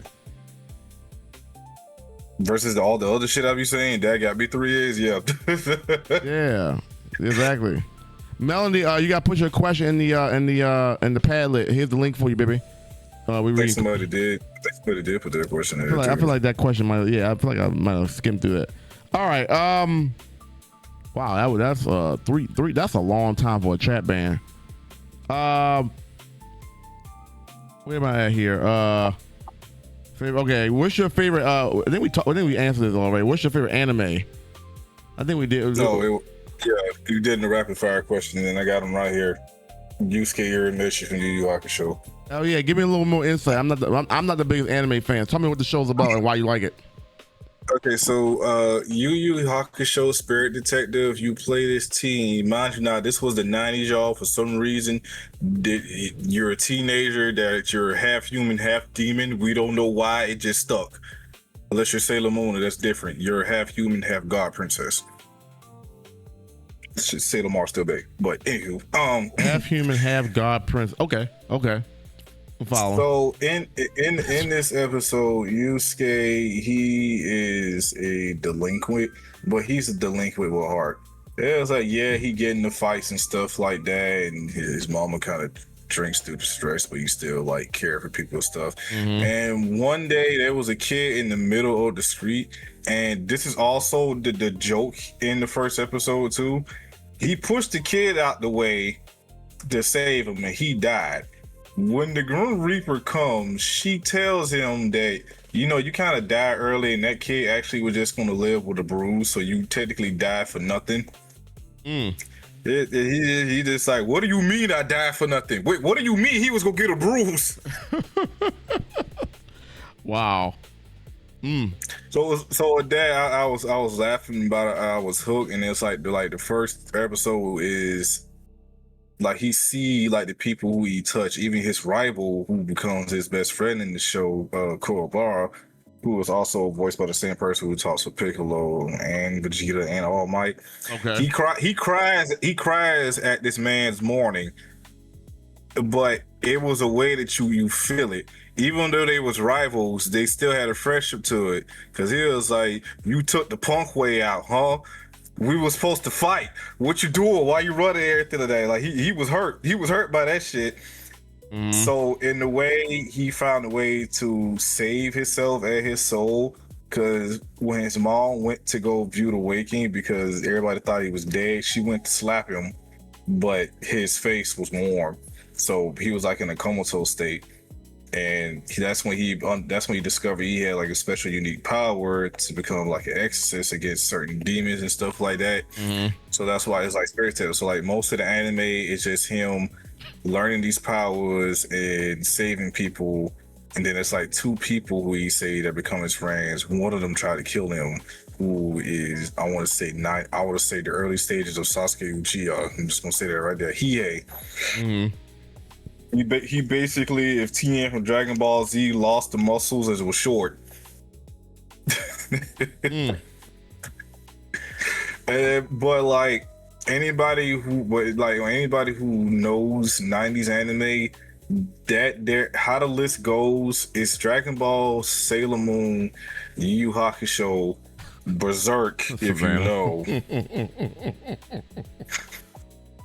And then Mobile Suit Gundam, it goes like that. But my first thing was Yusuke and stuff. So I still got the posters and everything. They pinned to the wall, but I can get them. Mm-hmm. And then like everybody and people who know, I actually that was my first cosplay.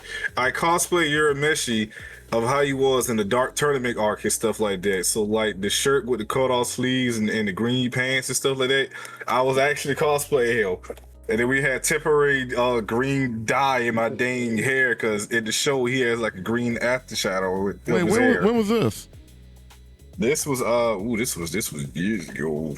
I think I still had it pinned to my IG at the time. Is that what motivated you to get your hair green a couple years ago? Oh no. Well, that's for a different reason. Different reason why I dyed my hair. Look, we was locked down and no barbershop was open. I was like, I'm gonna dye my hair. Right. What was the reason? What was the decision behind making it green? Just curious. Different color. Okay. Yeah, because when I first did it, I did blue, and it was just half my head and everything like that. Yeah. And I think, and at the song, I was getting attention because that damn song Blueberry Faygo came out. Mm-hmm. You wanted blue. Okay. So it was just going together. It did. I did red. It did. I went back to the blue. I did pink, purple right? when I Well, did. purple. The purple. Yeah, purple. Purple. Yeah. Purple when I did. See, I want to do pink, but pink would be for breast cancer or awareness. I feel like you're gonna do it again, right? What will be your next color? Pink, or what would you do? If I were to get back into dyeing my hair again, then yeah, pink probably be the next color. Wait, hold up. Okay, so wait, has it been that long? It's been like a year or two? I feel like when I met you, you was, that's when like the time frame you was doing your hair was like, I seen green, I seen purple, and then you took a break from it. Cause you're right, I don't see you with your hair like that no more. I don't. Yeah, people. Yeah, I did like. The last time I did was red, and I was like, that was it. I ain't doing no more. What was this? I'm trying to think, when was the last time you did that? Let me see. Has it been that long? Because now that I'm thinking about it, like, you're right. your hair has been regular for a little bit, but I'm so used to you with your hair color now. March is when I cut it. Okay, March. Okay. No, wait, I'll take it back. April is when I cut it. Never mind. Okay. April. Okay. But you said you do get back into it, it would probably be pink. Yeah. Okay. W. I don't know if you was making a point, or I don't know if we was talking about something else, and then we talked about the hair color. I think he was talking about a story. He was telling a story about. Yeah, I was telling the cosplay story. I got the boss. Like my first thing was actually Yusuke Urameshi cosplay from the Dark Tournament arc. And I still had the photo on my Instagram and everything. Mm-hmm. It is like I went to an anime convention, and at first I was nervous about doing it, but then I got interviewed and shit. You sent it to me? Sure, I can say the both. So I can get it up on the screen. All right, bet. Yeah, that's what's up though. I mean, I like cosplaying. I think cosplaying is fun. You know, especially like for you, like you like voice acting. You know, you get to be a different character. Or you have a different voice work. I like it. I love cosplay. Yeah. Okay, you just sent it to me. I got no you. Okay. All right, quick second, y'all. Check out our merch. Can we get a merch link in the chat while I go pull this up? And thank you for sending it to me. Let's take a look at .com. What's good, man? The last one in the slide. That was like the first day we was there, and I ran into a fucking Among Us person, so I just thought it would be funny to fall. Let me see. Thank you, Conscious Beautified. Okay, here we go. Appreciate it. Thank you, Conscious Beautiful. What's up, .com? All right, here we go. Happy Halloween. This is Anime Week. This is 188 week. This is back in 2022. All right. Yeah. There's Elite right there. Answer the next question. Oh, geez. Okay. All right. Okay. W Elite. What's up, man? Wait, hold on. Is she showing her booty cheek? A piece of her booty. A piece of her booty cheek is. I had to make sure I saw that. I was like, wait, okay. Look, I'm just glad I never posted that Kitana thing. There was a woman who was dressed as Kitana, and she was thickums. She was thickums. That Dragon Ball fire. Yeah. That Dragon Ball fire right there. Oh hell yeah, bro! How much fun? On a scale of 1 to 10, how much fun did you have when you went to? It was a 10. I had an amazing time. It looked like you had a blast, bro. The Sailor Moon, I love it. You had, and you know, this sounds like something that you would definitely have a blast in. Like when you say you're an introvert, but going to something like this is like your thing. Yeah, that's how it was when I went to Rockdale too. So. Oh yeah, you did say don't pay no attention to this. And there's no red sauce. He did it. So the evidence right there. So you got taken out. Okay, I got you here. The imposter got you. Oh. The imposter got your ass. Wow. Okay, I'm glad you had a lot of fun. That's what's up. Like, have you been to one of these since then? Yeah. In my life, and for the anime weekend in Atlanta, I've been there 3 times. Okay. He said, "Don't give him your." He said, "Don't give him your body." The Among Us. Oh shit! Hide the kids. Isoko was there looking for Gon, but he found me instead. Oh jeez. Oh jeez. Okay. That's a W. First of all, thank you for sharing that, man. That's a huge W. I'm glad you had a good time. These kind of things make you happy. You know, and I. This is your story, so I know you've been through some mental stuff over the last 2 years or so, year and a half. Yeah. If you care to talk about that whole experience mentally, and how were you able to like get past some of those things, if you care to share for our audience.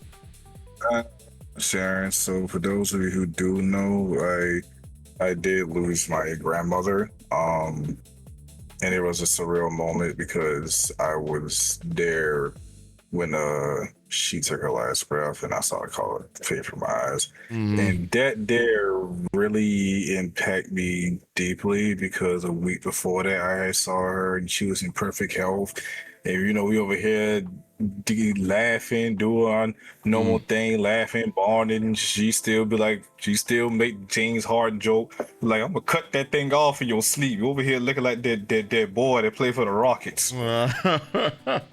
It's like, my beard not even that long. James Harden. Yeah. Fucking cry.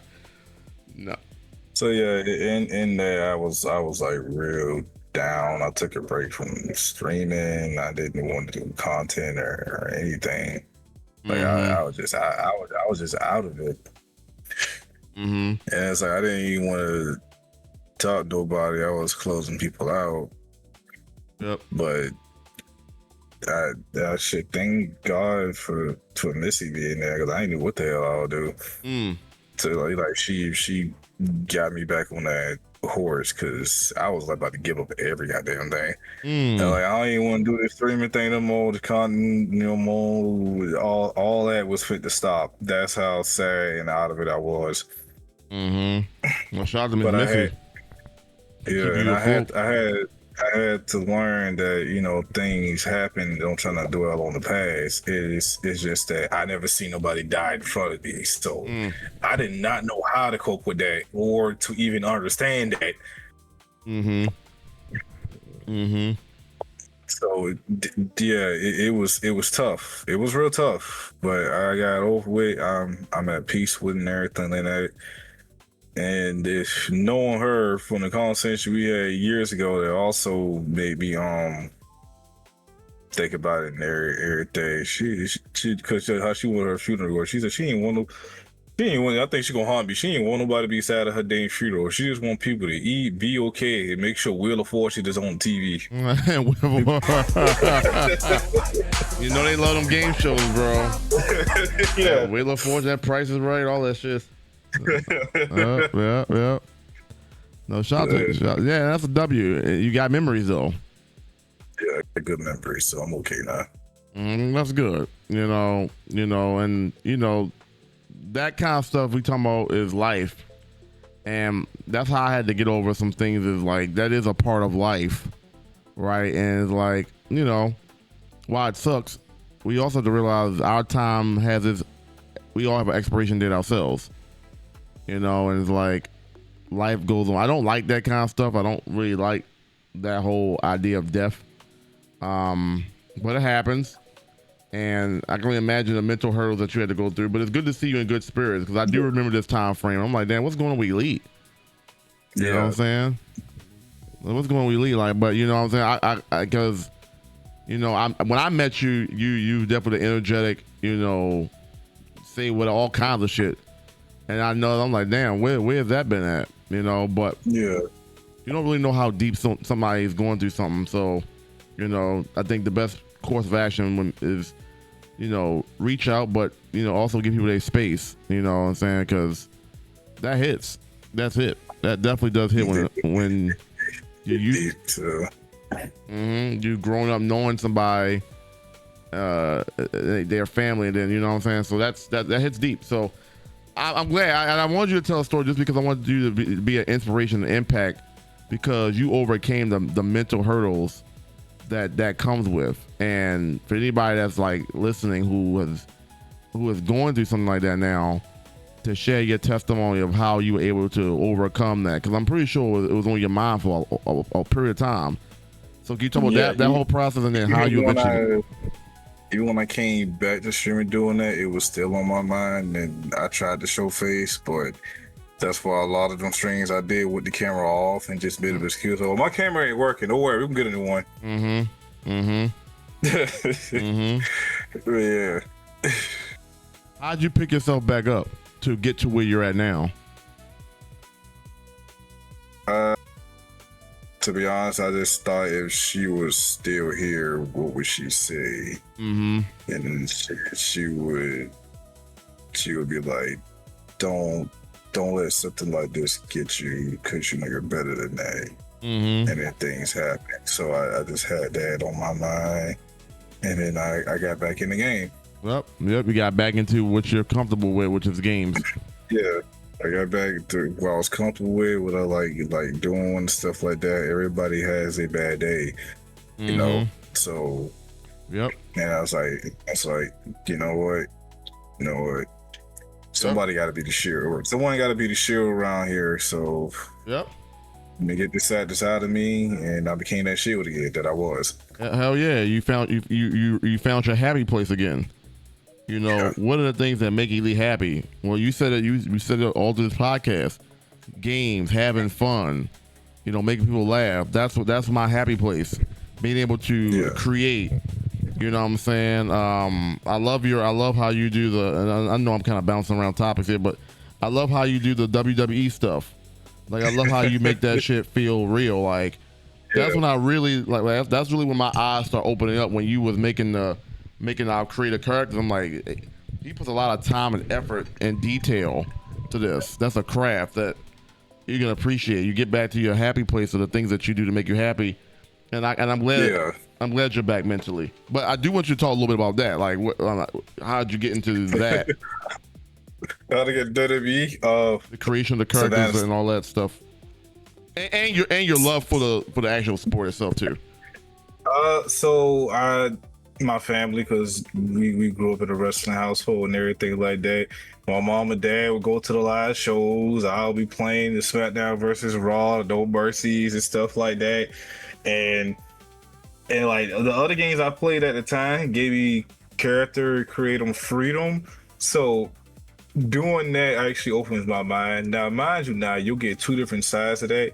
You'll get me actually taking time to make a character, and then you'll get the other half, which makes a goofy motherfucker that's just there. Now I do that a lot of games. So WWE I don't. But WWE I don't, because I feel like, there's a story to this shit. So let me lock in. As far as everything else, yes, I make a deformed goofy ass character because it'd be fun to laugh at that cutscenes. Right. So I'm glad you had fun with it. I really do. Like, it's gotta be a lot of time, attention, and detail to making the entrances, the gear. And I think would you say? How people look at everything. I take time into that. So Yep. What's up, Dab Queen? Welcome in. Retro Rewind Podcast. We got Elite episode number 10. Elite on the menu. If you have a question, for anybody that's new that just came in, if you have a question for Elite, it's in our pinned comments. It's also right here. Feel free to click that link and drop Elite a question. We're vibing. This is part one of a second podcast we got. We on podcast journey today. It feels good to get these good vibes in the house of the Retro Rewind podcast. I talked to you about this a while ago. I said I had this dream one time about the WWE announcing stuff, because I think that's probably I said this the other day. Like the biggest thing that investment that happened to me this year was getting this microphone. It allowed me to kind of step into a lot of the things I want to step into. And you're like, well, Retro, you do streaming. You gotta have a microphone. It's this kind of microphone that I can walk around, and it allows me to like feel empowered to step into what I want to step into. And so what I'm talking about now is me doing color commentary. I've always wanted to do color commentary or announcing in some way. And when I was watching you, I'm like, damn, Elite would be a very good color commentator for wrestling. He knows a lot of shit. He knows a lot of. He has charisma, because you gotta have charisma. You gotta be knowledgeable, exactly. And you gotta be able to be a good storyteller, and you gotta be able to understand people's story. I'm like, damn, that's definitely Elite. And so I don't know what that was about, but I do know that you have some level, you have some skill in commentating, and you talked about earlier voice acting, and maybe it's something that you really, really should consider, because I had that vision. I'm like, whoa, like a commentary tandem booth where Elite is speaking all things WWE technique, moves. That's good stuff, and so I think you should probably really like consider that. Like seriously, you really should. Like I like to take it to the option. Yeah.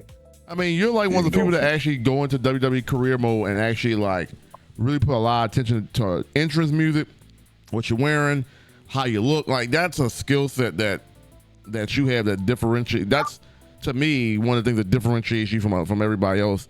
No, I don't really see nobody else do that in this space. So yeah, it might be something, man. I'm just saying. I mean, you may, and that's how it was for me. Like, I just do what I do, right? I never really looked at myself in a certain light. It's just one of them things I just do. You know what I'm saying? But when I start looking, I'm like, damn, like I really could do this. I really could be there. And when I look at you, I'm like, you do all the stuff like that, the little stuff like that, the attention to detail, the creativity. You know what I'm saying? You have a passion for speaking on wrestling. Like you couldn't wait to talk about anything anime, anything WWE. Like the microphone is you know what I'm saying? You made for the microphone. And so I don't know if it's commentating or voice acting, but something with that you can use that creativity to the fullest would be beautiful. It's all there. You know what I'm saying? So, and I'm only speaking this because I had a vision. I had that vision. Like I said, I told you about like a year and a half ago. And I'm like, I don't get visions for no reason. You know what I'm saying? I've had visions about how my content's gonna look, and it's like, so these visions are like showing me something, and it's telling me like, okay, Elite has that something that pops off, like especially when it comes to that realm of WWE and anime. You should definitely tap into it. He gonna be like Jerry the King Lawyer puppies. Look at them puppies on that girl. Yeah, I'll probably be more like Jerry. Blanco. Look at them puppies. I had voice acted as Marvin the Martian, and someone told me it may run the family. That voice actor may run the family. My grandfather was a ventriloquist, and so like there's something in me that I never got into it, but it's in the genes. You know what I'm saying? Something with voice acting is in the genes. So I could be one because I'll find a way to try to make them work in the bedroom, but it'll just be awkward. Oh my G! Oh my God! Oh, nasty bitch! I didn't know the toys could talk. Neither did I. Oh my Lord! Y'all hear this, right? Y'all hearing this, right? Is somebody in this chat hearing this other than me? Y'all hearing this, right? You hear this, man? Good Lord! Good Lord. And this is why Elite is elite. Clap it up for Elite, everybody. This is why Elite is elite. I mean, you're going to get a soundbite. You're going to get a soundbite. I wasn't ready for that one, even though I probably should have. I probably should have been ready for that. But no, seriously, like, you should definitely like venture into that. Like, it's something there. It's definitely something there. And I feel like when I meet people around the bubble, that's the kind of shit I'm looking at. I'm looking at, well, what is their interest? What is their passion? What do they do well with? So when people come into the channel and they just talk, and I'm paying attention on what they like and what they do. And I remember with you, it was definitely, you were heavy into WWE, you were heavy into anime, and you was more to yourself. All right, well, what better place than to be in a booth all to yourself, isolated, get the voice act, commentate. You got that space for you to be you. It definitely might be something that you got to tap into. I don't know if it's going to hit, like, but you know what I'm saying? It may be something that's told me to mention that, so might be. We'll see. Give it a couple years, Elite might be on the commentating team for WWE. When Michael Cole decided to retire, it might be Elite there. You never know. You know, because he's gonna retire at some point. I mean, he's been Michael Cole been in the game for some years now, since the '90s. So he gonna be retiring soon. How you doing, Spooky Booty? Is that what y'all call Dab Queen? Yeah, she was in my chat one day. It was Ghostface twerking, so I was just like, it's Spooky Booty, and I was like, that could be your nickname from now on, Spooky Booty. Spooky Booty got a fat booty. You gotta say it like that. You gotta say Spooky Booty, or you gotta say Spooky Booty. Spooky Booty. Spooky Booty. What's going on, Spooky Booty? Yeah, you laughing about it. She know it's true. She laughing. She know it's true. Exactly. She can't even argue against it. She know it's true. Spooky Booty. What's going on, Spooky Booty? But no, WW that queen. All right, let's get back into the questions. We're having fun. Like I said, we're doing double duty podcast today. We got another podcast coming up right after. Well, not right after, but after this. This is from Madison. What was your favorite memory of me and your sisters? Let me see. I'm probably gonna say when I first took y'all trick or treating. Ooh, okay. That was my favorite memory of y'all, because Ava, I think Ava was dressed as Mario, so I had to be freaking Yoshi. Oh. My mom got the video. Yeah, my mom had the video, so it's just me being here doing. But I did beatboxing Yoshi, not talking Yoshi. So. Oh, okay. Yeah. And, Ava was a minion and Madison was Wonder Woman. I find that's like one of my favorite memories of y'all, because it's just that all three together have like different tropes of me, and I see that. Mm-hmm. And then y'all just went and did that. We went trick or treating. It was so fun and everything like that. Y'all almost. She laughing. She must remember. She laughing. She must remember. She definitely must remember. Because I was getting ready to ask, do y'all remember this? I had to act like Yoshi, so whenever she hit me on the side of my face, I had to. No, that's funny. That's funny. No, I love the memory lane. She definitely laughing. She definitely remember it. You remember that very well. Okay, that's funny. That's probably where that Yoshi plush came from. You a big Yoshi fan? You a big Yoshi fan? Yes. Okay. He's my second go-to guy in Smash Bros. Who's your first? Okay, so we talking about the whole game all together. We going first, then Captain Falcon. But if we go Brawl, Meta Knight. Okay, it's funny because Captain Falcon is actually one of my favorites.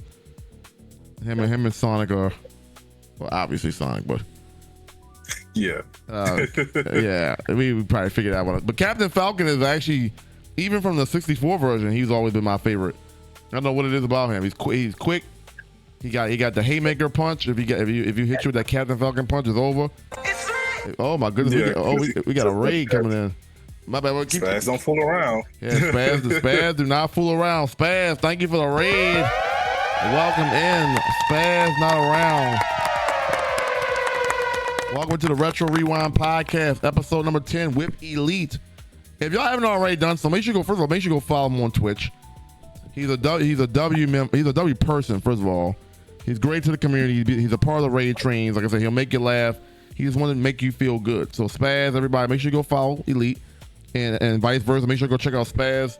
He's a W man's, very supportive, and we love you and we thank you for the raid. Appreciate that. And that's a W memory by you, Elite. W memory by you for remembering it, and you got them laughing, so they know. Web Queen, what is your favorite food? Lobster. Ooh, lobster. I wasn't ready for that. I wasn't ready to hear that one. Lobster. Okay. What about lobster you fuck with? Yeah, how many it goes with different things because I'm a seafood guy. So okay, you be down here in Savannah, you gonna find seafood just how the hell it is. Right. Where I'm eating my own zodiac sign or crab legs, but but still. Didn't you have crabs the other day, or was that you? Somebody had crabs the other day. Maybe it wasn't you. Maybe I don't think it was you. Somebody had crabs the other day. Okay. So you a seafood guy? Okay, fish. Yeah. What's your favorite? Yep. What's your favorite kind of fish? What's your top three? Bass, tilapia, and catfish. Bass, tilapia. Okay. I love me a good catfish. Oh boy, I love me a good cat. That was Colossal that had that fried catfish. I think it was Colossal. Catfish. Ooh, catfish. I love me a good steak fish. I love me a good lake trout. Catfish, steak fish. Oh my. No, I don't got crabs. Well, you got. Wait, what? It's just the way cautious just text that. Wait. Did I miss something? Wait, what? What? It was the way. It was how Cautious Beauty had typed it. You had crabs. You had crabs. Oh wow. Oh, she talking about me. I had crab legs the other day, and yeah. I knew she was gonna bring that up. I should have known she was gonna bring that up. Yeah, but I like me a good little catfish, a little steak fish, a little lake trout. You know what I'm saying? You big on shrimp? You damn right I am. Y'all slap Old Bay on that thing? Yep. Ooh, that good old Old Bay.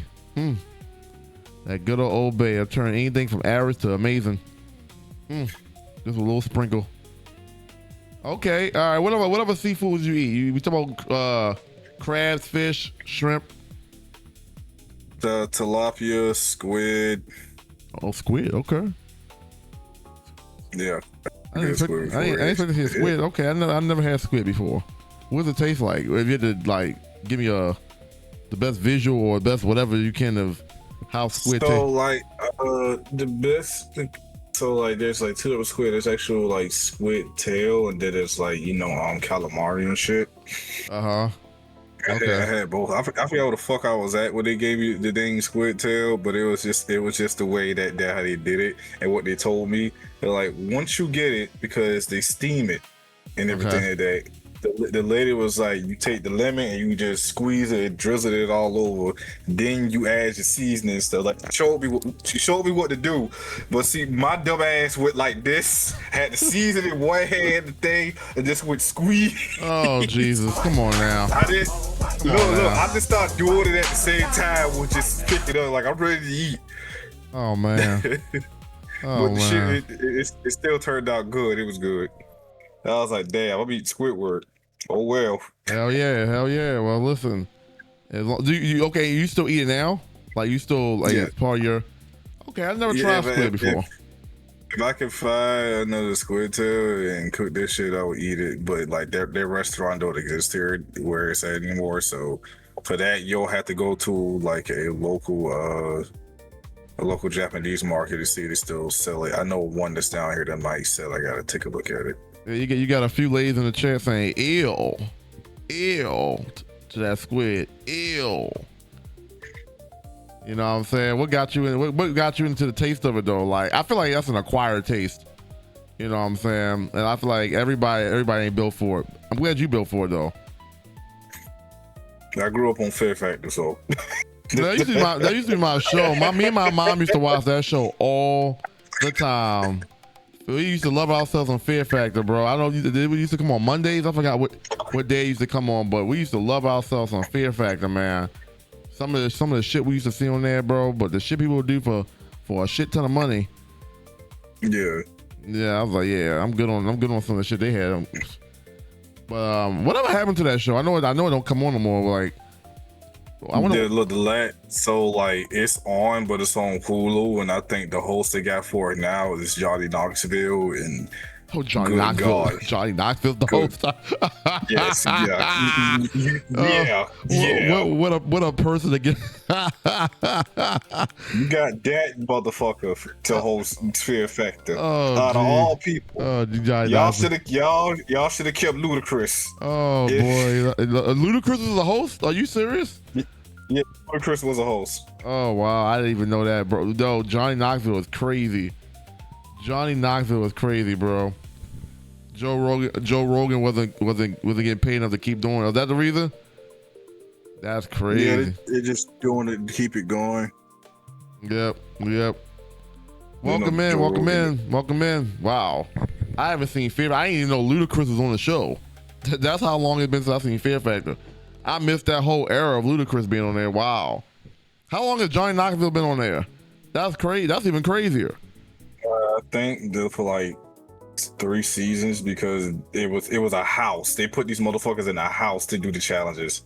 Oh boy. Oh, they testing out all fears. Wow. Yeah, I never seen Ludacris on there. They put Seth Rogen as the host. All right, let's keep it going. If you guys got a question for Elite, the only way it can get answered is if you type your question in that link I just dropped.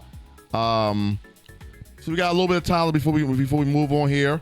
And great. First of all, Elite, it's been great to have you in here. Like this has been fun chatting it up. I feel like we don't even have enough time to chat it all up the way like you know what I'm saying.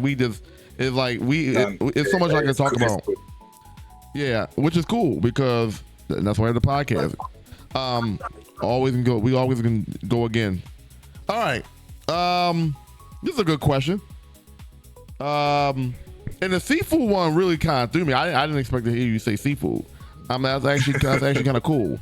I love seafood. Now, I'm not gonna say that I love a variety of seafood, but I love me a good fish. I love me some crabs, some shrimp. You feel me? Now, that's probably about the farthest extent I go. But I love those 3 things. I love heavy. So it's good to hear other seafood lovers out there. Savannah, thank you for the follow. I appreciate that. Thank you. Next question we got. How did you meet Retro? Well, this is very interesting too for anybody there. So I met Retro through MVPs, and how I even found MVPs. A friend of mine was telling me about this clip content. Now he was like, "You should post your stuff on there and everything." And I was like, So I did one.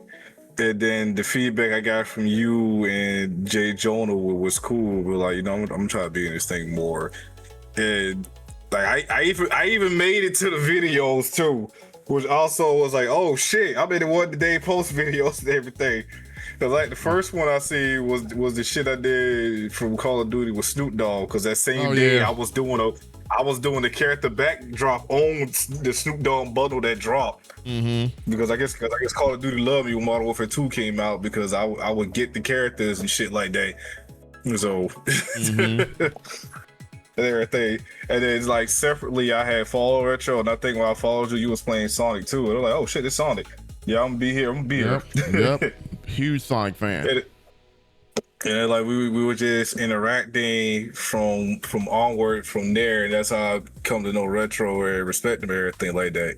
And Retro, if I could virtually, I would hand you some flowers right now, because Retro deserves his flowers, y'all. I appreciate that. I really do. And this was great meeting you. Like you said, like you just told the story from my POV. Yeah, we met I was doing clip reactions for MVPs, and Elite was submitting them. I didn't know who Elite was. Yeah, you didn't have to say my name either. A lot of people didn't know how to say my I name. said Blitz. I called him Blitz. I said Blitz.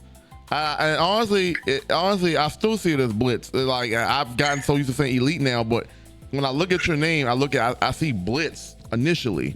Blitz. So like, I was calling you that for a hot minute, and then he's like, it's Elite. I'm like, let me get this together.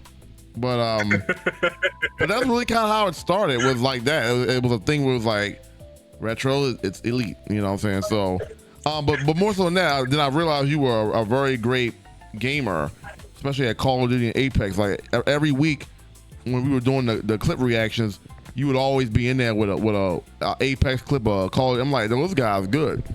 And then one of the things you can tell when you're watching people's clips, I'm not just looking at the actual footage. I'm looking at the personality of the person. And one thing that jumps off is not only were you good, but you had charisma. And charisma jumps out at me more than the those kind of traits stand out to me more than the actual gameplay. I'm like, okay, so not only is he good at the game, but he's actually like has a personality, and that's cool. So yeah, it just goes to show you can meet people from all different. You know what I'm saying? I've been on Twitch for a minute. There's so many people out there I still haven't met. So when you do meet the people that you meet, I am very appreciative, because it's so many people in this space. You can't meet everybody.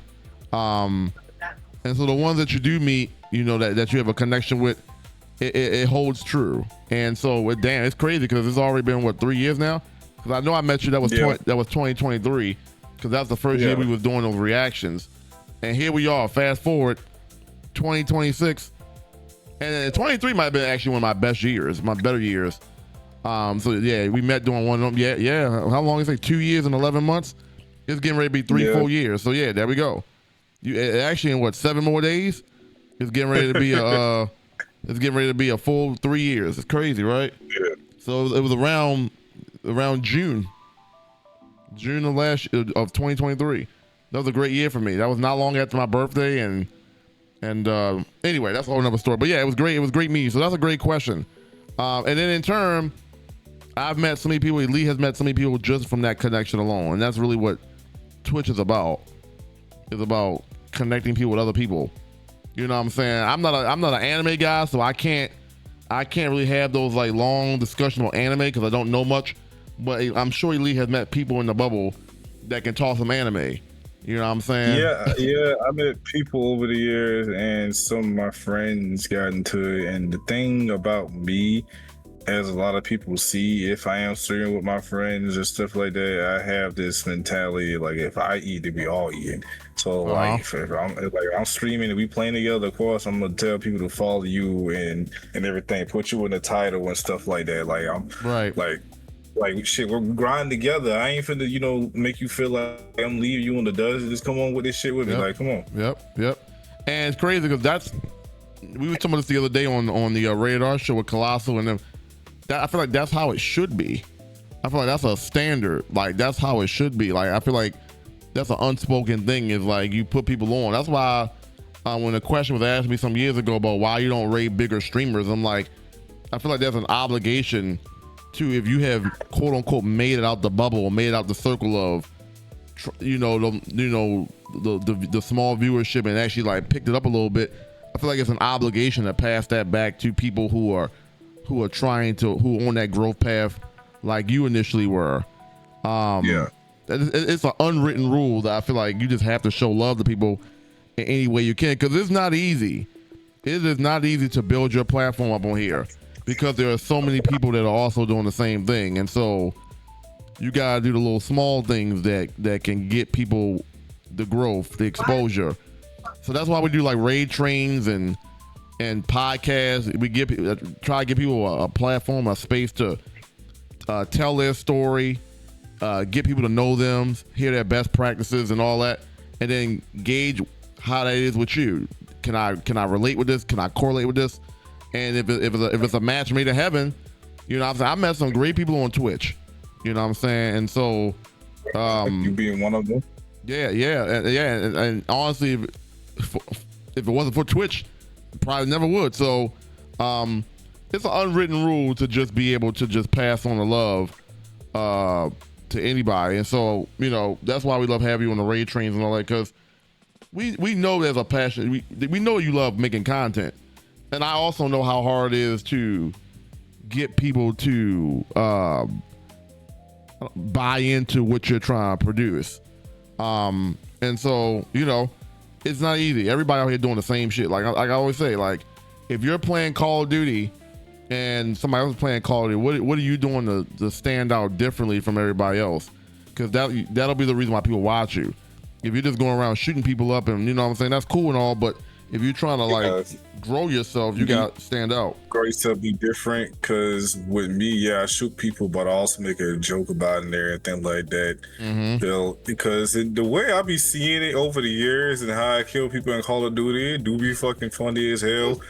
I know. I was home earlier playing it with a friend of mine from that community thing. I also met a lot of people in that. I may not be in the stream team, but I am in a Discord, and there's a few people from that community I do fuck with, and we do talk outside, like streaming everything today, like, because we're in the group chat on Instagram and shit. So, shouts out to Wavito, Jiggly, Jen, because she did try to apply for Stream University, Jay, and Twinkle Toes. Shout outs to y'all busy people. But yeah, earlier again, I also called a duty, and how I killed the dude was I accidentally jumped out the car while I was driving, and then my dumb ass tried to get back in the car, but I pressed the wrong button on my paddle because it was on fight mode instead of card mode, and I ended up throwing the goddamn tomahawk, and it said the car killed him. But the tomahawk did. The tomahawk hit him before the car did. Oh man! I was like, so the Lord just was like, you gotta flip a cord to see how you die. A tomahawk. Oh man! I remember back in the day on Call of Duty, on Search and Destroy, before the match, when the match started, you just fling that bitch. I got a couple kills like that. I just fling that bitch. Well, if you play Search and Destroy enough, and you know where the run out point is, you just fling that bitch and you hope you get lucky. And I cannot stand S&D. I am terrible with it. You're not a Search and Destroy guy? Look, if it's in my friend's queue rotation, then I'll play it. But if I'm the team leader, we is not touching that shit. Because you will not have a good time with me, because I suck at search and fucking destroy. Because I don't know where the fuck. In my mind, I don't know where the fuck to go at. But it was a map I've been on. I'm gonna think of the other OBJ modes, like Hardpoint or fucking Domination, and I gotta get that out of my mind that I'm not playing it. I'm playing Search and Destroy. So there's like two places I gotta go at to either defend or blow that bitch up. Then I gotta figure out where the hell people are posted at to watch the angles and shit. Yep. You got one life, and there are certain parts of the map that are used, and there are certain parts of the map that are not used when you're playing Search. I love it. I used to love Search. I don't play COD no more, but I used to love Search and Destroy. I feel like it taught you how to play knowing that you don't get to come back until next round. So there's a certain way I have to play angles and shit. I can't over peek because I know if I do, I'm dead. It's not, oh, they kill me, I come right back to life. Like I have to play as if like literally my life is on the line, because if I get shot, I don't get to come back. It's just like life, like you don't get to come back. Obviously you got the rounds and shit, but playing Search, especially early on, especially in the Modern Warfare 2 days, that really taught me how to play Call of Duty. So when I was late. Yeah, when I played Domination and Team Death or Demolition or whatever they had back, that was easy work to me, because Search and Destroy taught me how to play angles, learn a pre-fire. If I see somebody on a reflex, pre-fire taught me how to listen for sound, like footsteps, because footsteps played a big part in Search and Destroy. Like the whole game, the sound, the gun that somebody shoots. It used to be a point where if I heard a gun, I knew exactly, even if it was a silence on, I knew exactly what kind of gun it was. All of that shit. So, but I'm talking like as if I've been out the Call of Duty scene for a hot little minute now. I'm dating myself here. I'm dating myself here. I mean, not just because you've been on. You still you, Retro. Yeah, I would love to, like, I don't know if I can ever take Call of Duty serious ever again. I love it. I was a big, like, I used to talk. Call of Duty consumed my life during college years. Like, that's probably why I didn't even finish, because during that time, like 2009, 10, 11, 12, 13, Call of Duty literally ran my life. Like, I forgot how many hours I had on days I had on fucking MW2. It was ridiculous. It literally consumed me. For me and everything like that, see, I was a late bloom. I'll say I'm a late bloomer to Call of Duty, because my first Call of Duty was Black Ops. But before then, me being a military grandson, the only military shooter games that I knew, that I knew at the time, and one of these bitches, I want this shit to come back. I don't care. Well, never mind. I do care who owns the IP and everything. But this shit needs to come back. There's a lot of people on this earth who do not remember SOCOM U.S. Navy SEALs. Oh, my friend is a big SOCOM fan. I remember the game. I remember it though. SOCOM was a big one. That shit there and everything like that, even if you like played online, you had to work together on this bitch. That was my shit, and I'm mad that we don't got a new IP who wants to make this shit. That's one, and then Battlefield. At the time, there was the only two modern military shooters that I know. Right. And then I'm at Halo, but Halo has its own different aura and model to it. So I'm always available. I didn't know shit about Call of Duty until I saw the trailer for Black Ops 1. And if my mom watches, she could confirm this shit. It was 3 a.m, and I'm just flipping through channels because I just turn on my game and stuff like that. I was grinding trying to beat Charlotte Monks at the goddamn time because that shit was pissing me off with Shao Kahn. And then like I'm looking on the TV screen, I see Dwayne Wade walking around with an M16. I'm like, what the fuck? What the hell is this? Why you got an M16? Hold on, why this lady who like a news reporter has a 12 gauge shotgun with slugs? Why does the ice cream man has two 1911s? And I'm seeing this commercial in the middle of the night, and the first thing I did was wake my mom up. She was like, "What the hell you want? Can we go to Walmart?" Boy, we ain't going to no damn Walmart. Yeah, we go to Walmart. with the Walmart, like, what we here for? Can we get that? All right, come on. Got it. Went home. I thought I was fit to be Dwayne, celebrity shoot motherfuckers. Boy, was I wrong. You got false advertised. That's what you thought you were getting. I was about to say we could take it back, but then I just like fuck it and started playing. And I was like, oh, okay, I can get to this. Now I ain't gonna lie.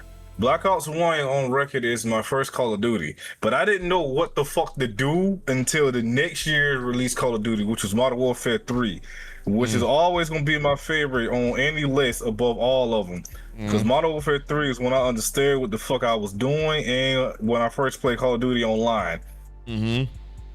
Hell yeah, bro.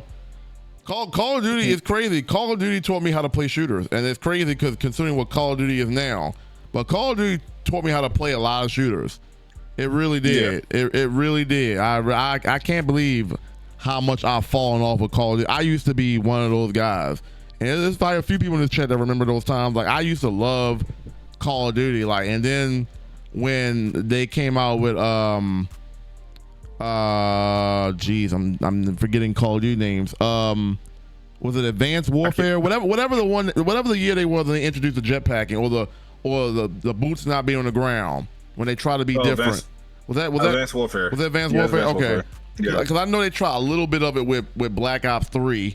A little bit. I don't know which one came out first, but so it was Advanced Warfare first, and I'm gonna say this in front of every fucking body: be fucking grateful, because a lot of you motherfuckers out there will be praising the fuck out of Black Ops 3, but Black Ops 3 wouldn't be shit without Advanced Warfare. So don't be going over here sleeping on my favorite Call of Duty like that. Advanced Warfare is number 2 on my list. Do not sleep on that shit, because if it wasn't for Advanced Warfare, you would not have Black Ops 3. Okay, there you go. What's your number 1? MW3 2011. Oh, okay. I'm gonna rank mine. So my favorite Call of Duty is BO. Okay, so it's BO2, BO1, NW2, MW3, and then the ones after that really, I didn't. It's whatever. I mean, I played Ghost. I play a little bit of all of them. I played Ghost. I played Infinite Warfare. Ghost was like the first card I actually spent money on, like for like the skins and the DLCs and shit. Ghost was the first one. It's funny because Ghost, the reason why Ghost has a lot of importance is because that came out the same time the new gen console came out. Yep. Because I remember the Xbox when I got the Xbox One. Well, I think I recently sold my Xbox One, but I remember, because I mean, I think that's the worst Xbox console, honestly. The Xbox One, like they introduced the Kinect and the whole idea of it being an entertainment system along with a gaming console, and during that time I thought that was a game-changing thing, and then I realized like I just want a game, and that's what the 360 was. 360 was a gaming console. Now all this glitz and glamour and shit. The Xbox One, the first phase was a rough year for everybody. I ain't gonna say it fucking like that was a rough year for us. Especially with that damn Kinect. That Kinect was whew. I had that Kinect. That Kinect fucked a lot of people over because that shit act like a mic, and motherfuckers would use the voice command to turn your bitch off in the middle of games and shit. Yeah, niggas having sex in the background. You can hear niggas having sex because the Kinect is picking up. Can't even mute that bitch. You're right, you can't even mute the bitch. Just having sex, the Kinect is picking it all up. I'm like, yo, but I just had difficulty with just it not always recognizing stuff at times. It was weird, but it got me through. But the 360 is still my favorite Xbox console. But yeah, Black Ops 2 is just gold to me. I mean, it had everything it had. It was during the peak era of Call of Duty. The guns were good. That was probably my best KD game I think I played. My KD was damn near almost like a 3 in that game. Black Ops 1 was cool. Oh man, I'm bringing back memories, man. It's crazy because those times will never come back again. I'll never have that kind of love for Call of Duty ever again. And it's crazy because we used to get attack dogs, gunship. Oh man, we used to get all the high kill streaks back then. I'll play Call of Duty and I can barely get a UAV. I can barely even get a UAV now if I play Call of Duty. It's crazy how things have fallen off so much with me and Call. But I'm glad. I don't really hear a lot of people say Advanced Warfare is one of their favorite calls. That's that crazy. That's actually, that whole era is when I stopped playing COD, like Advanced, Infinite Warfare. They came out with what's that one? Not World at War, but the it was one in the middle of all of those. What was it called? It was like World at War, but it wasn't called World at War. It was World War II. World War II. Was it World War II? Yeah, they came out 2017. Yeah. 717. Yeah, that sounds right. Yeah, I played that briefly, and then the one I got back into recently when I got back into Twitch was Cold War. I got back, and that's when I got back into a heavy. I played that a lot, and then I fell off from that point. So, but yeah, I'm glad. I mean, it's great to hear. It's refreshing to hear people that like that. I'm not a big fan of Infinite. So, what do you think about Infinite Warfare then? Okay, so with Infinite Warfare, I'm just going to say this. The only good thing about there's only two good things to me about Infinite Warfare. The Method Man voice pack. No, scratch the Method Man. The fucking King John voice pack. Y'all remember Chang from The Hangover? That's number one. Number two, Zombies was terrific. All the cameo characters we got, the different elements had on, Zombies was good. That is the only thing. Multiplayer felt too comp, so you couldn't really play for fun because the CDLs was kicking off around that shit. And the story, it's kind of up and down to how you see it because everybody dies in the fucking end and shit like that. But what really gets people that'll hit you with the fucking sadness, after you beat the game, everyone who died during the game, you have to listen to their voice notes through the credits. And it's like some of those shits, because some of them you see them die, you want to cry at the shit. Yeah, it put me in a depressive state. I'm like, oh damn. This is supposed to be a moment of celebration, and I'm here crying tears. Yeah, are you crying now? No. Okay, this double checking, man. Just double checking. Smash Panda, what's going on, Smashy Panda? Welcome in. Welcome in. I had to make sure he wasn't crying. I had to make sure. Welcome in. All right, let's get back to the questions. We vibing. We got a little bit more time here. I don't want to come off like I'm rushing anything. I just want to make sure I don't put that out there. I just never done 2 podcasts in one day, so but we vibing. All right, let's get through these. We got some great questions. Do you still have? This is from Web Queen Alicia. Do you still have your anime sword? Is it real or is it a replica? Hang on, I'll get them. Okay. We're gonna find out. What's up, Smash Panda? Dopamine, what's good? Morning. Thank you, City Beautiful. And again, so, to answer Lily's question, okay, I have 2. You got 2? One Okay. is of Laws from One Piece. This one kind of fake, and as you could tell, it got rusted and shit. But I keep it because it's still cool. I did try to take care of it, but since it's fake, it automatically dies and shit. That's number 1. And then number 2 is Zenitsu sword from Demon Slayer and everything like that. And this one I still keep take care of. And this one is real metal and stuff like that and everything. So. How long you had those? Man, I gotta put these things back in my ear. I'm gonna think you couldn't never hear me anyway. Okay. I just want to make sure I ain't want to start talking. You couldn't hear me. Okay. All right. How long you had those? Okay, so the law one I had since 2021. This I got this right like I say 2 months after that picture you showed everybody with the anime convention. So I had this since 2022. They want to see it again. Can you show it again? All right. This is Zenitsu from Demon Slayer. This is my favorite one. This the real one. Okay. So burglar break in. I'm just gonna beg Alexa, play Alexa, and we got song number 2. And it just plays Doom. And just cut their ass up while playing the song. Wrong house. You came to the wrong house, motherfucker, and cut their ass up. Yeah. And then this one is from Law One Piece, because y'all know Law got the stylish sword because he got the fur on it. I call it the pimp sword. The little nigga will run around with fur on the thing. This is lemon. All right, this is made from snow leopard. You see that? That's legit. Okay. But it's the fake one though. But so it's like a replica of his sword. So yeah. Shit, couldn't tell. I couldn't tell shit. You had me believing that thing was real for a second. Oh yeah. What's up, Awesome Psycho? What's good, man? Okay. That's a great question. Next question from Web Queen. Was you always a big boy, or did you transition to a big boy while growing up? Huh? Wait. I can't wait Say to hear that question again. I can't wait to hear. Was you always a big boy, or did you transition to a big boy while growing up?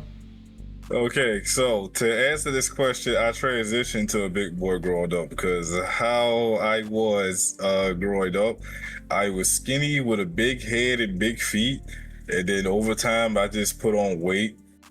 So here I am now. Okay, all right, so there we are. There we go. There we go. Balls Dude, welcome in. Welcome to the Retro Rewind Podcast, episode 10 with Elite in the building. Can we get another clap it up for Elite again? He's been fantastic. Love that question. Okay. Moving on. If you were an animal, what animal would you be and why?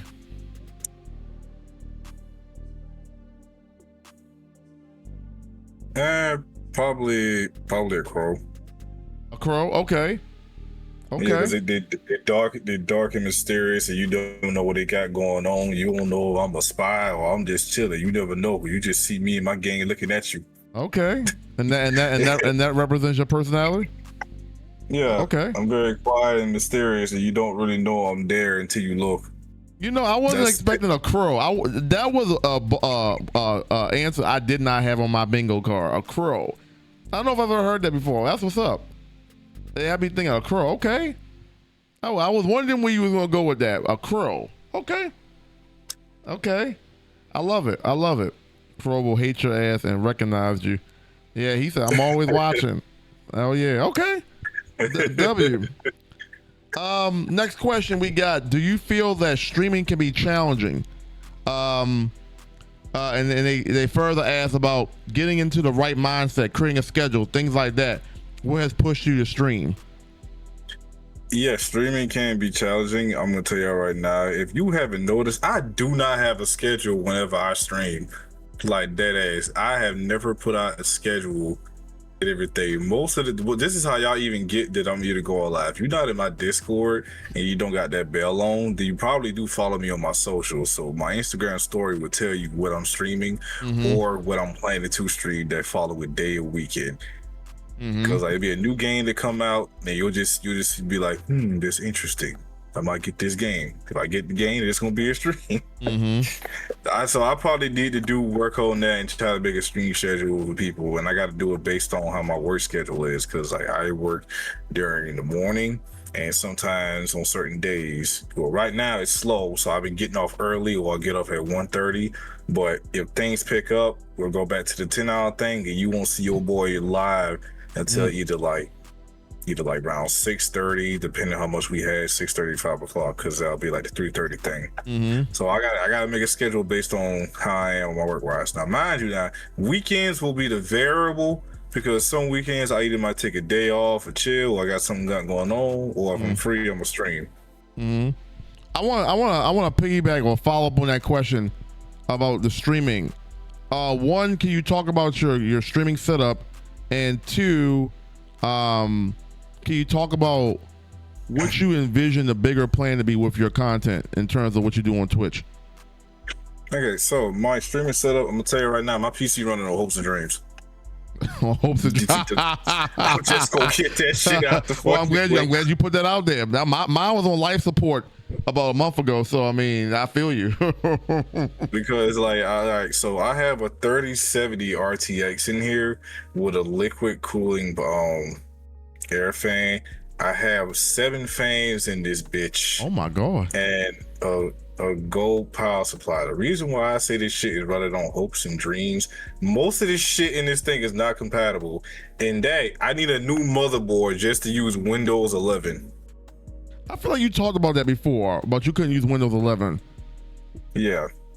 So this PC I got is technically a hand-me-down for somebody I used to be friends with. We ain't friends no more. We ain't talk no more. I don't speak ill will on him, and he don't speak ill on me. So just how it is. We don't talk. And when I got it from him, he was already having problems with it. So at the time, the team I was playing for, Cynical Esports, I told him like, hey, I got a PC. I was gonna try to use this for streaming and PC gaming and stuff like that. They got me certain parts from it. They came out of their pocket, and I dabbed in a few things in my pockets and everything like that. I changed the CPU, and I changed the RAM, because the RAM he had wasn't shit. And this is before RAM cost a damn card note. Damn. So yeah. So I was one of them assholes doing the TikTok trend. Like, damn, that's crazy, man. Look how much my PC cost. Look at that RAM. I got 4 sticks in there. Look at that shit. That's what mine got. I got 4 RAM sticks in there. They all 4 gigabytes, but I got 16 gigs of RAM. So yeah, my PC running on hopes and dreams, but I have 3 monitors. 2 of them from the same company. 1 is from a different company. My left and my right here are my 2 Spectres. They are really good monitors to use if you just starting out gaming or anything. I have a flat one, which is a 24, and a curved one, which is a 25. But the curved one is in portrait mode, stuff like that, because I always envision myself having like a 4 monitor setup. Okay. And getting a PC not that really expensive. I know like a few that's cheap as hell you can get that still work completely. I'll see the link to that later. And then this new one I have, which is called Golf Folk, it's actually pretty good monitor because it goes to like 280 hertz. I got this from my cousin who got it from the TikTok shop because of a bet we had. So okay. Yeah, so like the bet was if he lose, he buys me a monitor. If I lose, I have to spend a week doing military style gym training. Oh man. Well, Thank the Lord he folded first. Hell yeah. So yeah. Well, I mean, he's active in the military, so yeah. Well, I mean, shit. I mean, it would have worked out for you though. I mean, you always training anyway. I feel like you always in the gym, so you would have been a little bit more intensified. But I mean, but hey, okay. My follow up question to that, and I think I want to pivot to that question in a second. But can you talk about for anybody that's new to streaming, the importance of a solid setup, and then what do you consider a solid setup for you to get started? Okay, so because your boy been through the trenches and everything like that, so if you're just starting out and everything and you still want to get into it, this will be your starting setup. If you have a console, whether it's a Xbox One, it could be a regular Xbox One, Series X or S, a PS4 or PS5, just live stream for your console. If you got like a computer that you use to watch YouTube or studying, have that and use that to check your chat. And if you got to ban somebody because there are some people out there who feel like they're entitled to a bunch of shit, and you can use that just to their ass and stuff like that. Yeah, use that. That is my recommendation. You just starting out and you don't got the funds to get certain things and stuff like that. Right. Now, if you do got a little money in your pocket, I would say invest in 2 monitors, because these Spectres was cheap as fuck. So they're the cheapest things to even get on Amazon anywhere. I would suggest getting in 2 monitors. That better way, your gaming will be crispier, and you don't really gotta twist your neck to look at your laptop screen, because some laptops now, they got an HDMI. You plug that bitch to the back of the HDMI to that monitor, and there you go. And you want to be a little more spicier, like, you know what, I took care of bills, but I want to upgrade my setup even more. Get you a capture card. That capture card will work terrific with you. And you can use any kind of mic you want to for that capture card. Plug it to your laptop. You can use this piece of shit I got right here, because I'm replacing this. You've been good over these past few years, but you gotta go. What kind of capture card you got? What is it? So I have 2, but one of them I don't use anymore. They're just sitting there, so I might sell it. But the one I'm using now is the Elgato. I call it the Neo Geo, but it's called the Neo. It's it's the one. It's the plant-based one they made, because it's made of old recyclable stuff and things like that.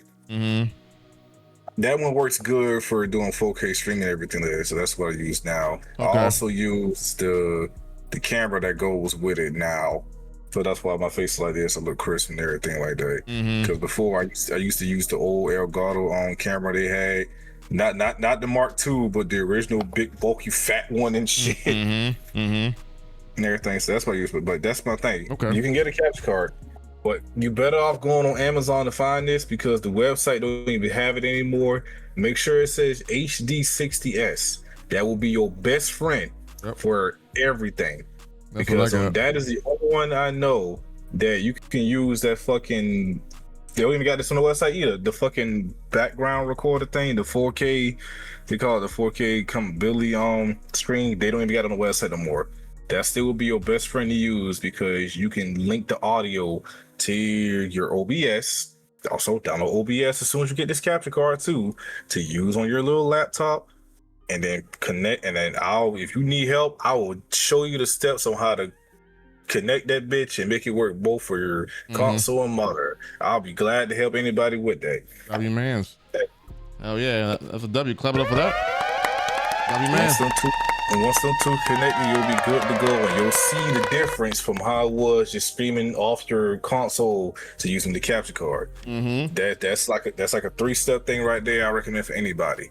Now, if you want to, I'm not saying you don't have to, getting the PC is not a requirement. To me, I think that I tell people that as a choice. Getting the PC is a choice, because let's be real, certain laptops, no, you can't play certain games, and certain gaming laptops, that's like half of what you get for a PC. It still does the power.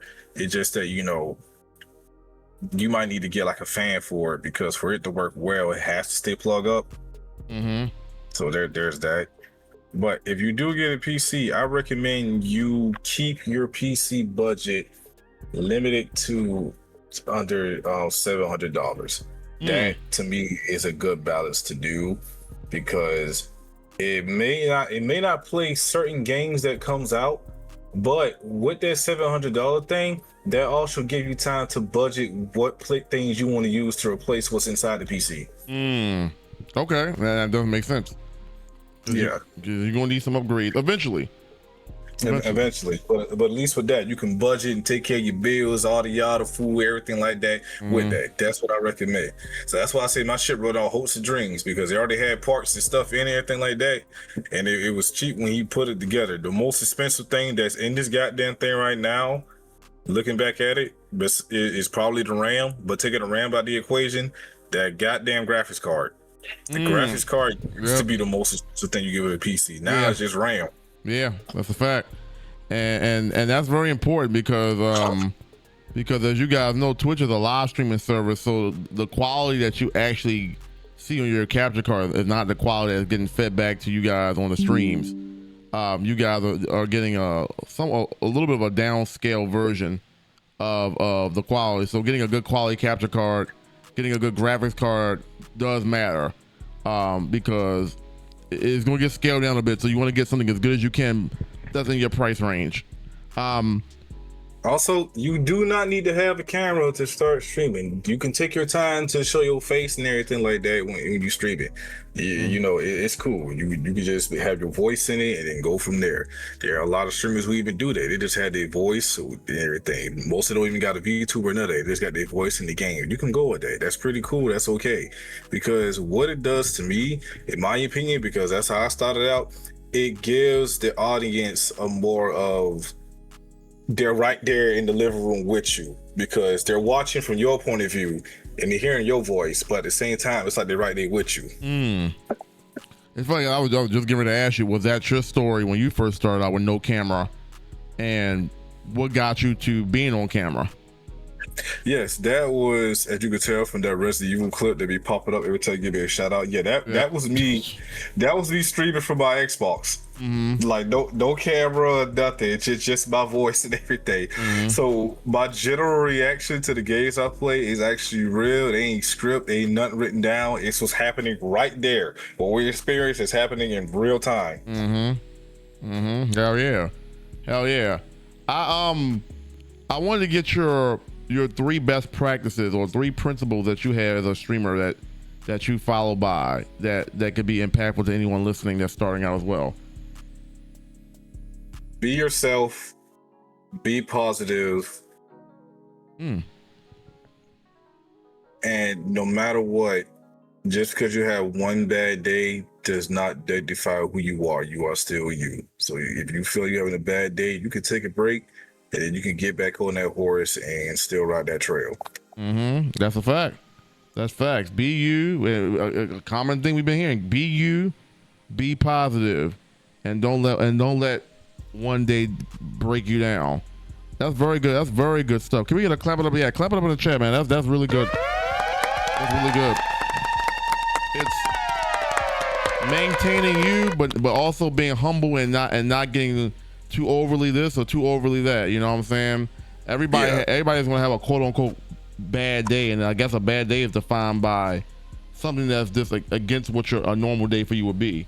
In terms of like maybe you weren't feeling that well, whatever. But we all go through that, right? And exactly.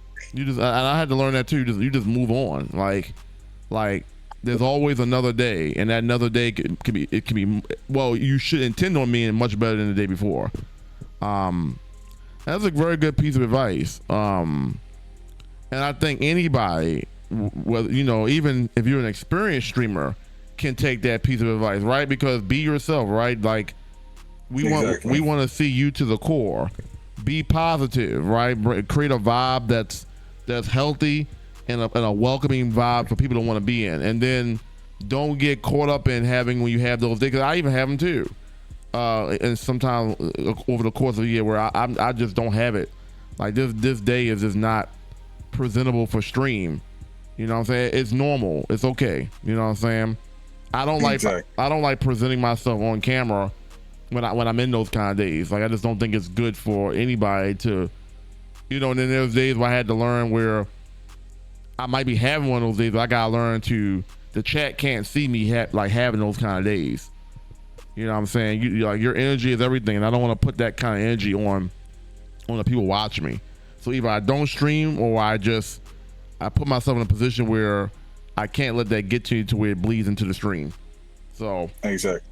So yeah, I appreciate those principles, man, and that's what I'm talking about when it comes to being impactful. When you just listen to that, how can you not be impacted by that? Literally, be yourself, be positive, and don't let the bad days ruin you. Because especially with this mental shit, the way mental stuff is going around days, you can let that kind of shit consume you. And if you let that shit consume you, that can be really, really dangerous for your mental. When you let the extremes of a bad day really, really get to you, to where you feel like my life is pointing, all that shit. I don't even want to go talk about all that, but so I'm happy that you said that.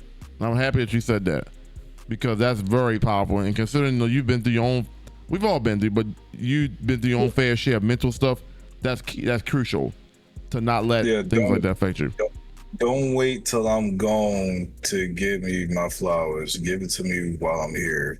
Whether it's virtual or you give me actual points for real life, don't wait until I'm gone to do that. Do it while I'm alive and well, so I know the feeling is genuine. Yep. And not something not something that you were forced to do because of circumstances. That's so true. Clap it up for that. God damn. That's wow. That's it. That is it.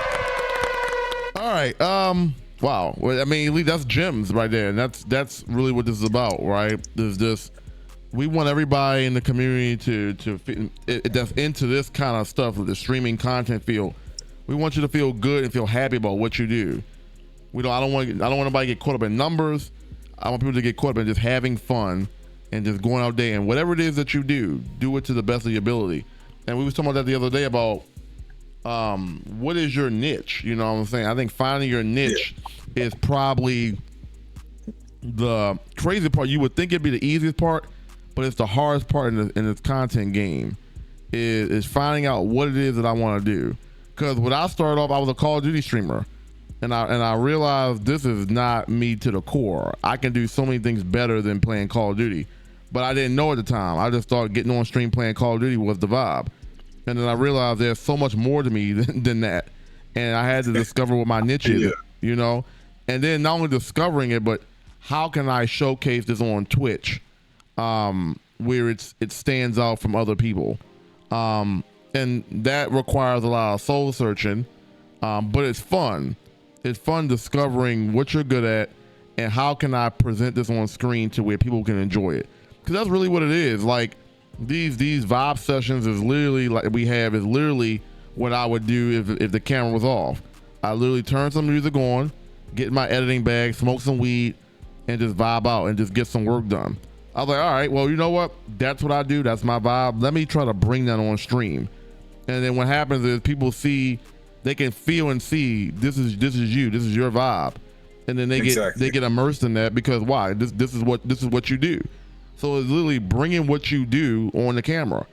So while a lot of times I would do that off camera, I'm like, you know what? Let's bring a little bit of that on the screen, and let's see how it resonates. And it resonates because this is what I normally do.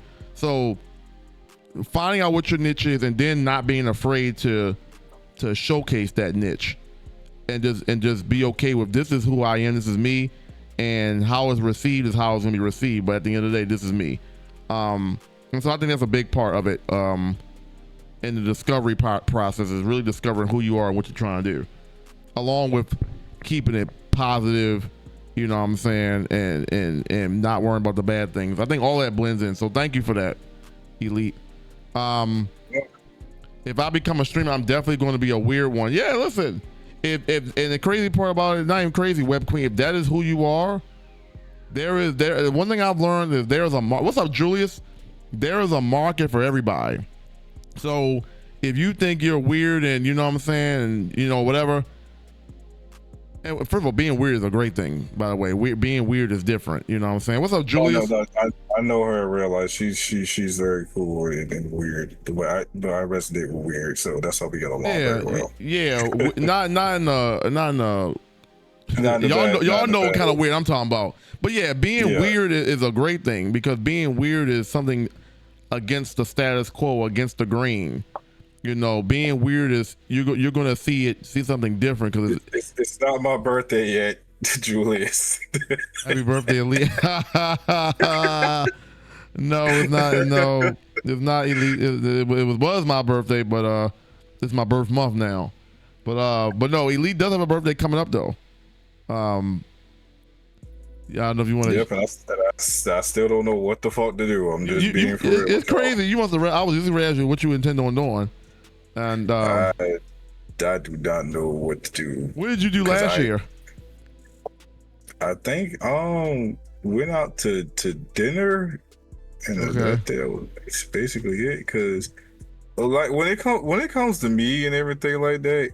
Oh no, wait, and I actually did get cake, so that too. Thank you, Missy, for that. I got cake. Oh yeah, you got cake. So how it is for me when Madison was born, certain things I just stopped really caring about. I mean, like, yeah, my birthday come around, thank you, and I just go from there. Yep. But later over the years, people be like, you need to celebrate it. Not like saying like it's a celebration for them to celebrate, but me because I'm alive in this world. Like this day is about you. Mm-hmm. So now from that, it's just me thinking, damn, what the fuck can I do? And I think the only thing that came to my mind for this year is probably either go paintballing or take a trip out of town. Okay. That's but something. I'm inching more against the paintball thing because that seemed more funny in my head. Yeah, yeah, and I think that might be fun. Now the question is, are you gonna IRL it, or is this gonna be something that you just gonna do? Like, you know, if I IRL it, I gotta buy a GoPro.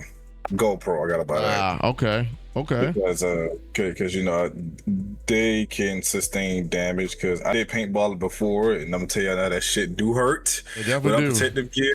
So I don't want to take like do it with. I don't want to stream it with my phone and they end up shooting my phone and the shit breaks. Yeah, you ain't gonna have no phone. You ain't gonna have shit. I'd rather get a GoPro and then put it on the helmet and record it like that and stuff like that. And if y'all know me, I'm gonna make it feel like it's called the way somewhere Call of Duty or Battlefield. We had the little hit markers that they go and all the stuff like that.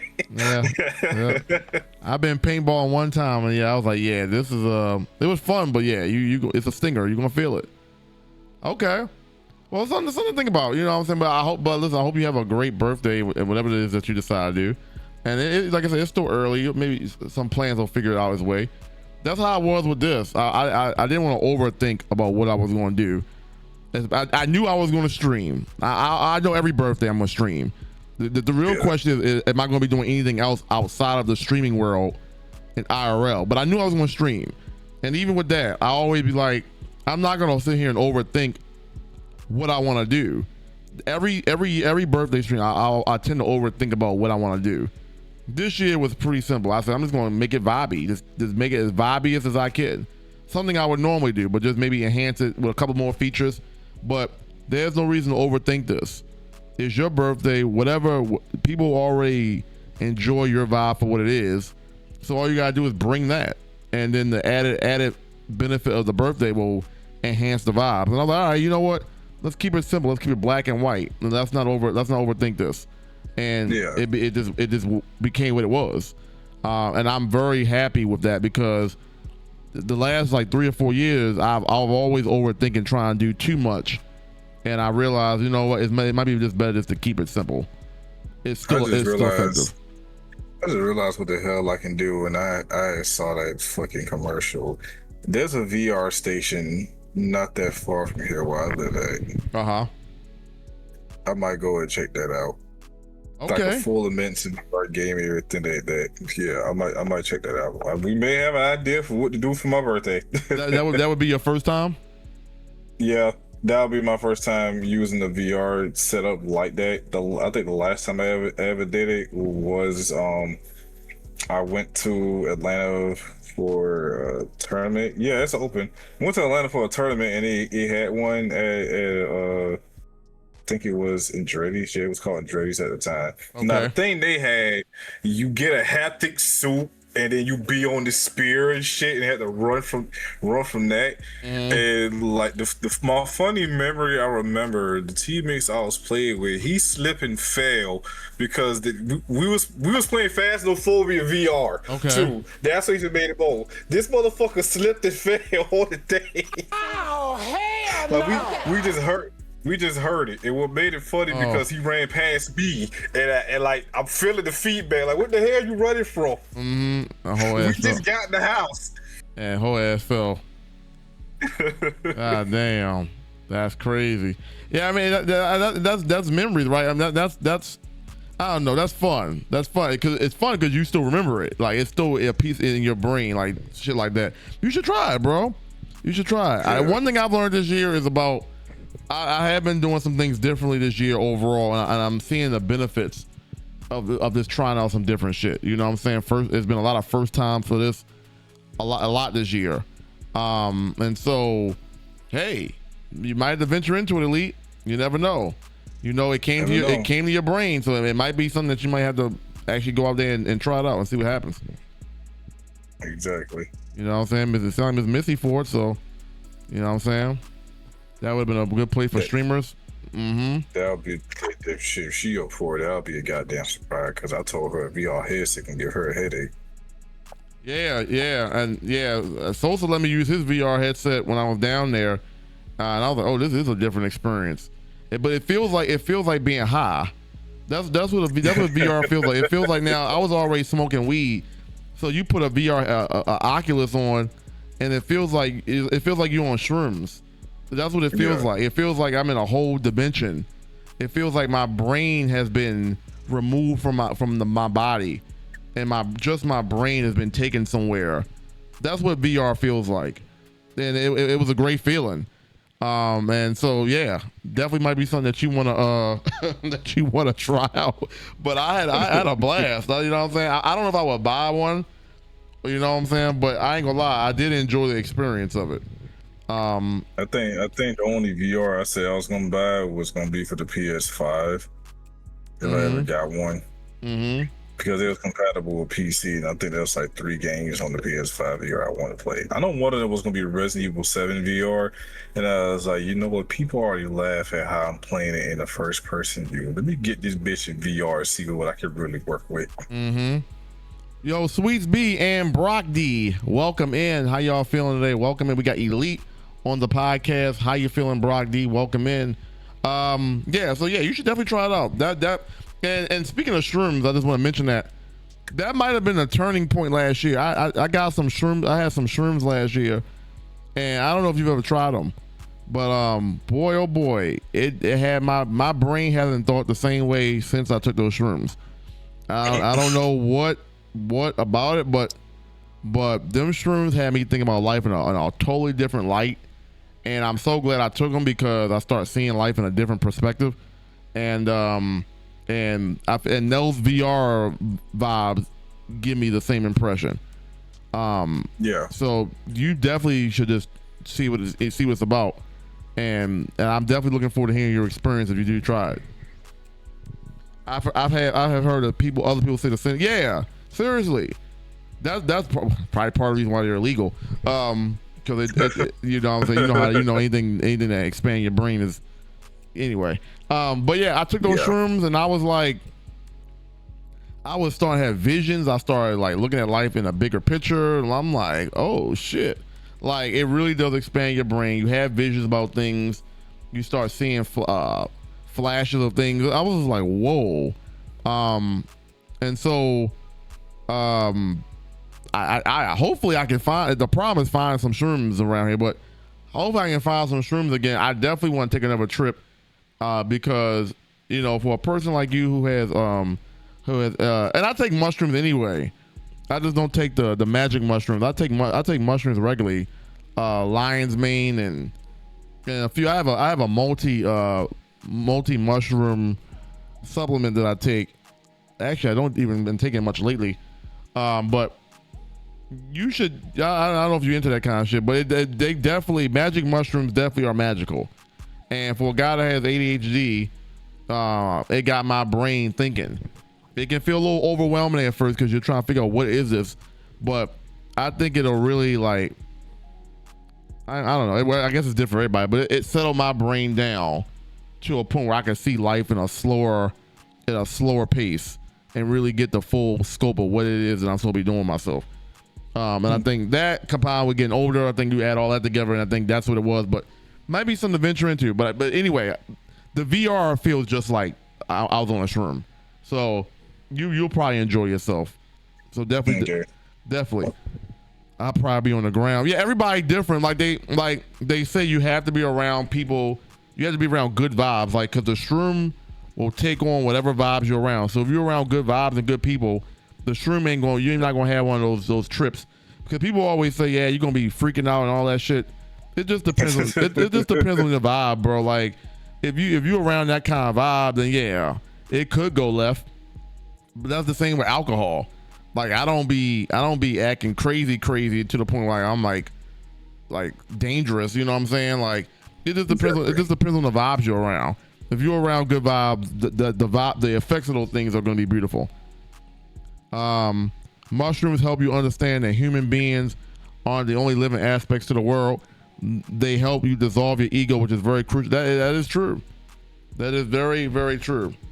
Mushrooms. I mean, again, that's why they're illegal. They definitely have a lot of medicinal benefits to the brain. And a guy like me who has issues with focus at times, which has got a lot better with focus, those mushrooms definitely do help. Keep me on course, especially when I'm live streaming. So the problem is I just can't find none. Which hopefully I can find some soon, because I it's been a whole year and I want some more. They really did some good things. All right, we got all right, we're gonna get close because I gotta get ready and prepare for the next show. Understand. But we got you. We still got some. My damn phone, these damn spam. Do you get spam calls a lot? Yeah, and I get myself on the do not call list for the shit I say on these phone conversations. Bro, some of these calls is like this is just ridiculous at times. All right, we already got this question. How'd you meet Retro? All right, next question from Conscious Beauty. Do you have any big events coming up for your stream? New game coming out? Yes, and I actually taken time to do this one. Since Resident Evil, well, actually no, this is like two things on my mind right now. Resident Evil 9, I was gonna try to get his stuff together to cosplay as Leon, so it'll just be black Leon. Okay. And I was gonna do a full gameplay of Halo, from Halo Wars. Oh, okay. Okay. Yeah. Halo War. Okay. That's probably the one Halo that I never really cared for. But so I was gonna wait until like that new one comes, like the shit they doing, where they put the new one they made for one. I was gonna wait till that to come out. But if I look at the time frame how it is, I can still make up time to do it, because I had to play Halo Wars, because that's how it starts. You gotta play Halo Wars. Mm-hmm. Then from Halo Wars, you gotta jump to Halo Reach. Then after Reach, you go to the first game, and then so on and so on. Like I got the whole timeline sheet of where it is. I gotta go through my files. Let's see here, this password. But I'm to like two main things I probably gonna know. And for the Halo thing, I was thinking about getting a Master Chief suit. Okay. After seeing him in Rockville and everything like that, and like, come on, I gotta get a Spartan suit. I gotta. Oh yeah, shit, that's big time stuff though. Like that's good stuff. Okay, well please let us know. I'm sure you will. When you plan on doing that, because that's a vibe, you know. And I feel like that definitely will bring out a little bit more of your personality. You know, a little bit more of your character. That's what people want to see. We want to see elite be elite. You know what I'm saying? So I think that'll be great. You already do the voice acting, so dressing up in a cosplay that'll be fun. And then playing the game on top of it is beautiful. Yeah. That's beautiful. All right. Great question, Constable. Juice. Favorite villain you could relate to? Oh, that's pretty easy. Dracula from Castlevania. I can relate to him. Okay. That is a justifiable crash out. Dead ass. This man. Let me tell y'all who have not seen this shit on Netflix. All right. This man. Yes, he was a Prince of Darkness, but he basically was keeping demons and shit at bay until this woman, who was not afraid of him or didn't have anything to do with just learn how to heal people, came to this man and been in his lab. This is the first human he'd been around in years that he did not want to kill. Fell in love with this woman, had a child. And you know what the fuck these people do? They make her seem like she's a witch, kidnaps her, and burn her alive. This man, they go pick up his wife for their honeymoon, found the house was burned. A lady that she healed said, I'm sorry to tell you this what happened, but the church and everyone gathered her and probably burned her at the stakes. This man cried blood because all he was seeing was red. Went to where they burned her at because he became the fire and stuff and said, who started this shit? The priest said, you're just an apparition. Like, you see me and you making fun of me. And then y'all killed my wife. I'm going to give y'all 1 year to make up for your mistakes or get the hell out. These niggas didn't leave. And on the day that he warned them, threw a fucking party about them killing his wife. He said, these motherfuckers threw a party. I bet. I'm about to unleash hell. I gave y'all a year. Ain't no none of this today. Now, me seeing this, I don't see he did shit wrong. That is a justifiable crash out. He better than me. I wouldn't give you niggas a year. Y'all niggas got 2 hours to leave this city or I'm raising hell. Ooh, let them know, man. Holy shit. I am No more raising than hell. Now, mind you, now his son was against it. He put his son to sleep, and there was literally 2 humans that he had. That was a forge master and a demon summoner who was like, "You are absolutely in the right to do this shit." Yes, we're human. They're human to us, but what they did was some bullshit. You are in the right. He ain't did shit wrong in my eyes. Hey, you better talk your shit, coach. He was avenging his wife that they murdered. Yeah, you can't get Exactly. You can't get mad at that. I mean, any man would do that. I mean, especially if they murder your wife. Like, come on now. Then y'all making a joke and party about it. Bet unleash. Y'all want hell? Unleash hell. I'm opening the gate. I'm hitting an add card from Hell's Ultimate. Release restraint level 0. Fuck that shit. Hell yeah. All right. This is from Kansas Beauty. What's your favorite meal that Miss Missy makes? Cornbread, mashed potatoes, and salmon. Oh boy. Cornbread, and salmon. Oh my Lord, that sounds good. Here's a funny thing. She made cornbread for me for the first time. I called my grandma. It was that good? I called my grandma and say, I'm sorry to tell you, but Missy make it better than you. You got to step your game up. You told Granny that Missy make better cornbread than Granny. Oh my Lord. Oh, you done called Granny and told Granny that. Oh jeez. Oh jeez. I'm trying out the bus. Wow, you called Granny up and told her, Granny, Miss Missy got better cornbread than you. I called, but she was like, put it on speaker. They had a whole conversation. They're like, I'm sorry, you gotta step your game up. Oh boy. His juice says she gonna give you a spiritual smack. Oh boy. No, that's funny. Yeah, then she understood it for herself when she had it. Oh, okay. Yeah, Granny couldn't say nothing at that point. She was like, yeah, this shit is good. And I ain't trying to give away your secrets, Miss Missy. Is there anything special that you do with the cornbread? Or what do you think, Elite? You tell me from your POV. What about her cornbread that makes it stand out? What was it different from most cornbread that you taste? I took the first bite. That shit just fell. It just fell in the nigga mouth. It just tasted good. Like my taste buds was dancing. I'm like, what the hell? Oh boy, taste buds was dancing, everything. Okay. Well, listen, that's some good cornbread. I'm a big dude, so I was like, let me get another piece. And she yelled at me that day. I cut a big ass square out. Oh. Let me get another piece. See, I ain't tripping. It ain't that big ass piece. Well, listen. Miss Missy, the whole gang gonna need some of that at some point. You're gonna have to make do some catering or something and get all them cornbread. You know what I'm saying? That sounds good. He said, can I get this from Go Puff? Ask Miss Missy. Miss Missy, you might have put some of your famous cornbread out there so we can DoorDash it, Go Puff. You know what I'm saying? We got to get some of that. Web Queen said you haven't tried hers yet. You make cornbread? Oh yeah. So you said the salmon. Okay. So what about the salmon? What makes that jump out? It tastes like it was made at a five-star restaurant. Okay, Miss Missy. I got that from a restaurant I ain't had to pay for. See, that's why I'm here now. I'm big. She knew what she did. Fellas, run. If she's short with glasses, just say Roy. Because the minute she make you food, you just gonna be there. Yeah, because she can cook. Be a ball in the chain by your foot. You just sitting there in the chair. Hell yeah. I don't even want to get up no more. Here, take my wallet. Go get all the books you need. Hell yeah. I love me some good cornbread now too. I love me some good cornbread. I love me some good cornbread, dog. I really do. Cornbread is where it's at. Cornbread is where it's at. And she said she made 2 batches now. Cause she know you're gonna fuck that shit up.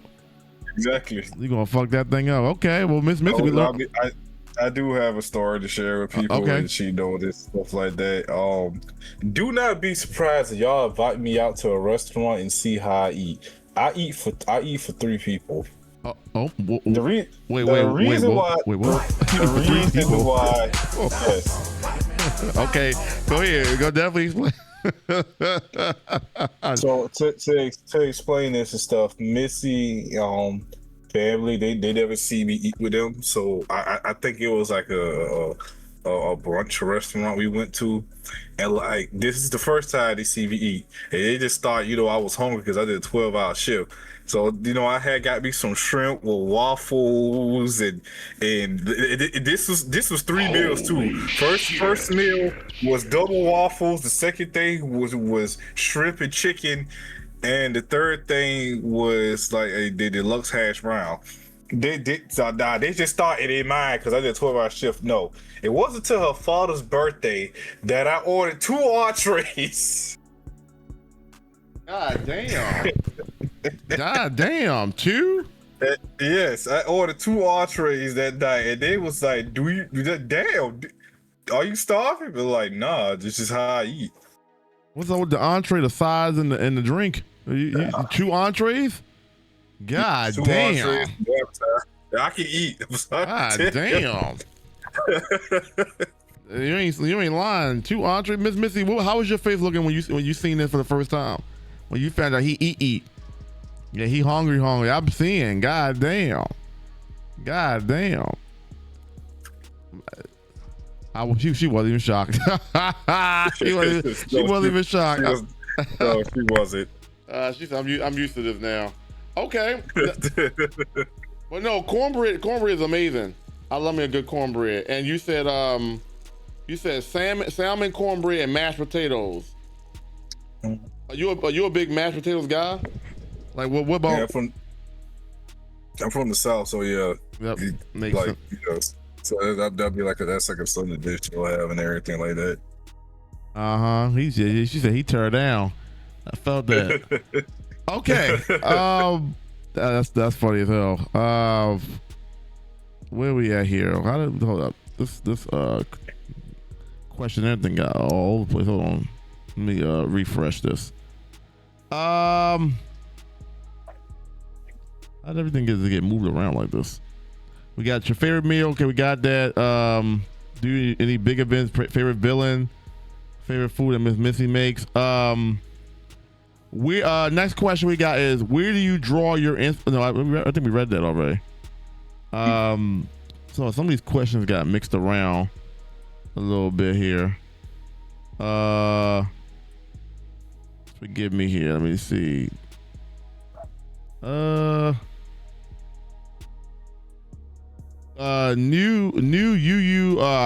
Hashiko, forgive me if I'm pronouncing this wrong. Adventure starts with a ton of new characters, and you must create and voice one. Which character would you create and voice, and why?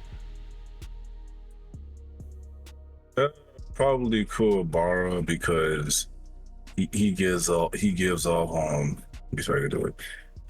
this biker leader tropes, and you gotta make something that seems more deep and empowering. Like, he's a leader of a biker gang, but he's also a delinquent at the school. So I gotta create a voice that resonates with that.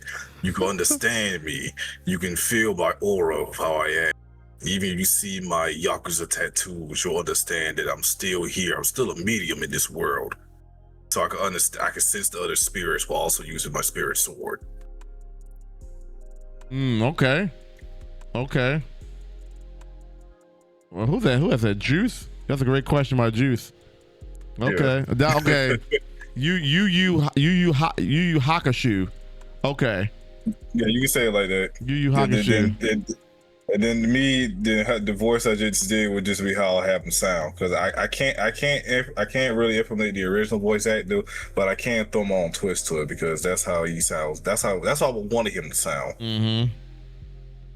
Because he really sounds like this. God damn it, Urameshi. That's how he sounds. Oh my so God. I feel like it would need to be something. It would need to be something still in that monotone, but something more deeper, something more that can relate to people. Mm-hmm. Okay, let's see. I'm sorry. I'm as you're talking, I'm trying to just make sure we got everything. Okay. No, you're fine.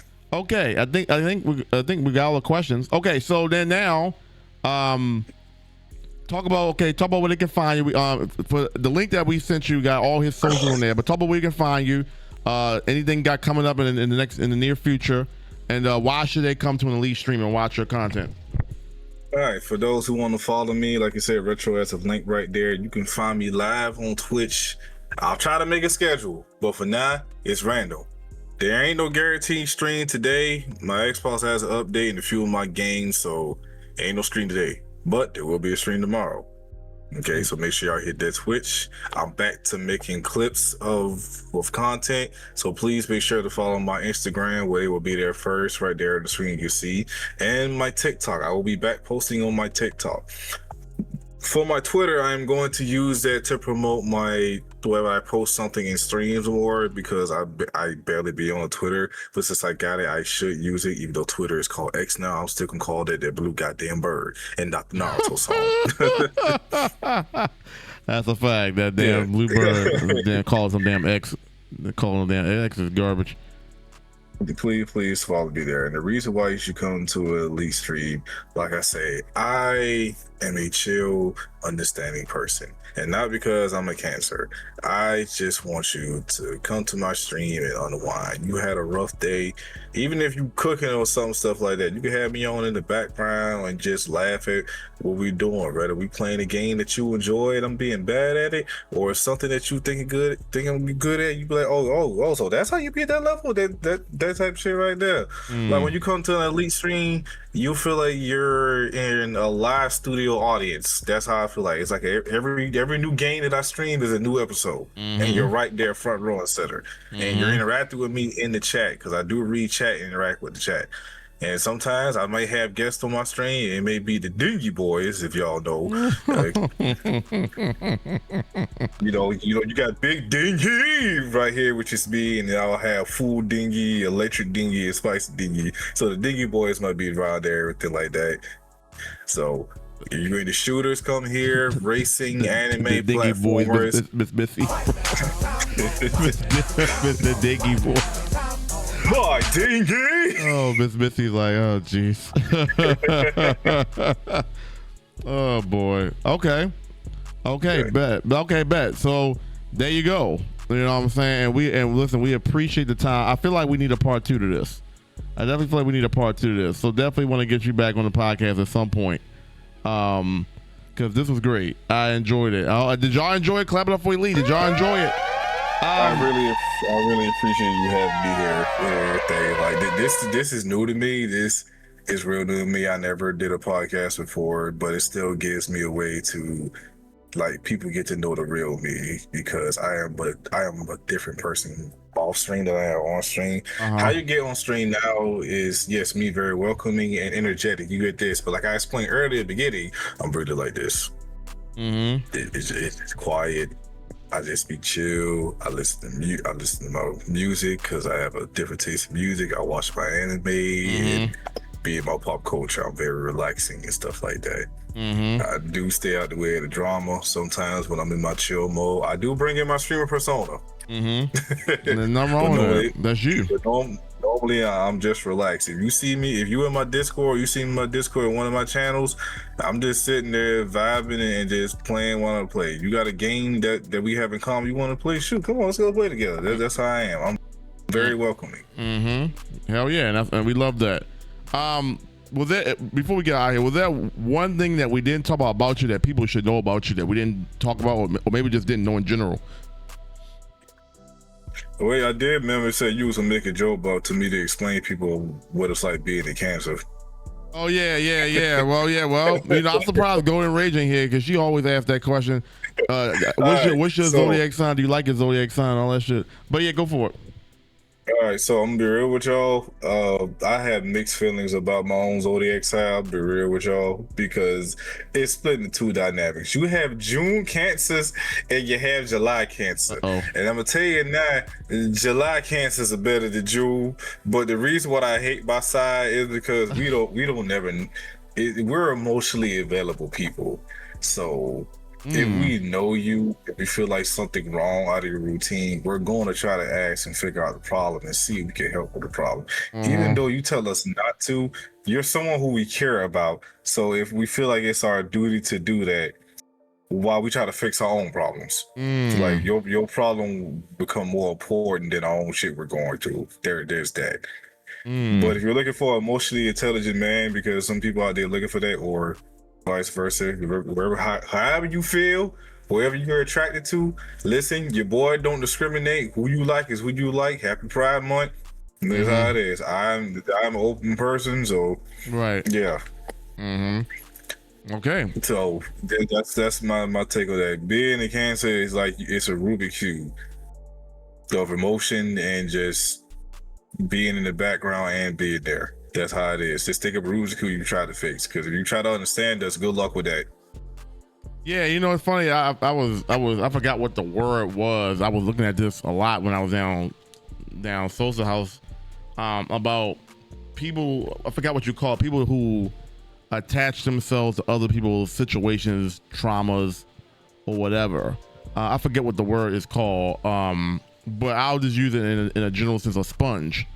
Like you take on other people's whatever, and you want to be there for people. Like sometimes other people's circumstances can sometimes be yours because you're emotionally invested, and not only your life but other people's life. And so I mean that has its own little thing with it. You know what I'm saying? Because it's good to be emotionally available for people when in need. But I also had to learn you can't take everybody's emotions as your own either. Like you don't want to soak up too much, because then you'll start feeling like the shit that's happening to them is happening to you when it really isn't.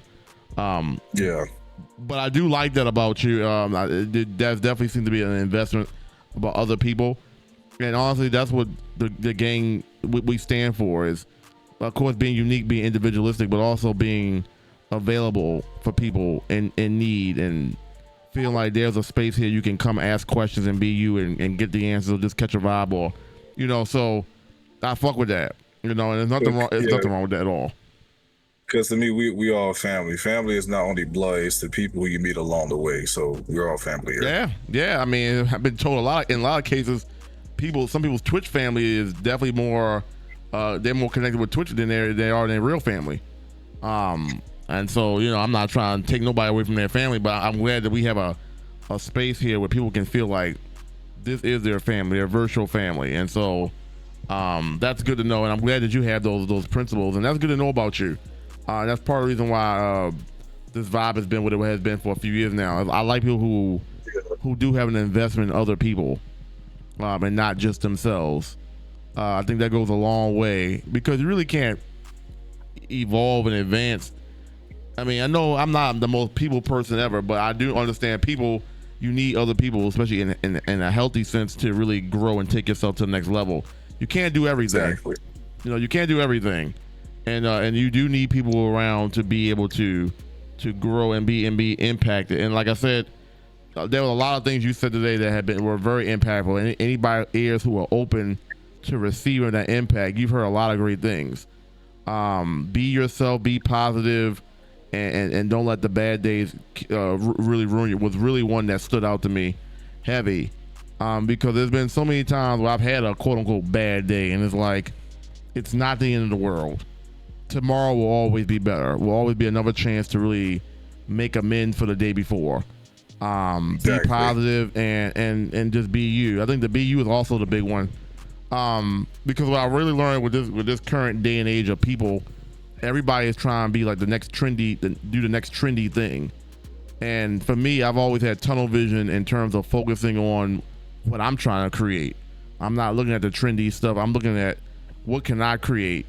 You know what I'm saying? So the only way to really do that is to be yourself. A lot of these trends, whoever's come up with these trends, the trendsetter, it was just being themselves and made a trend out of it. And so that's what I'm trying to do. And I like people who just go out there and be themselves. And so Elite, definitely, listen, we know you be saying anything. You literally say anything. Like, we don't know. It's like playing Russian roulette with you. We don't know what you're going to say.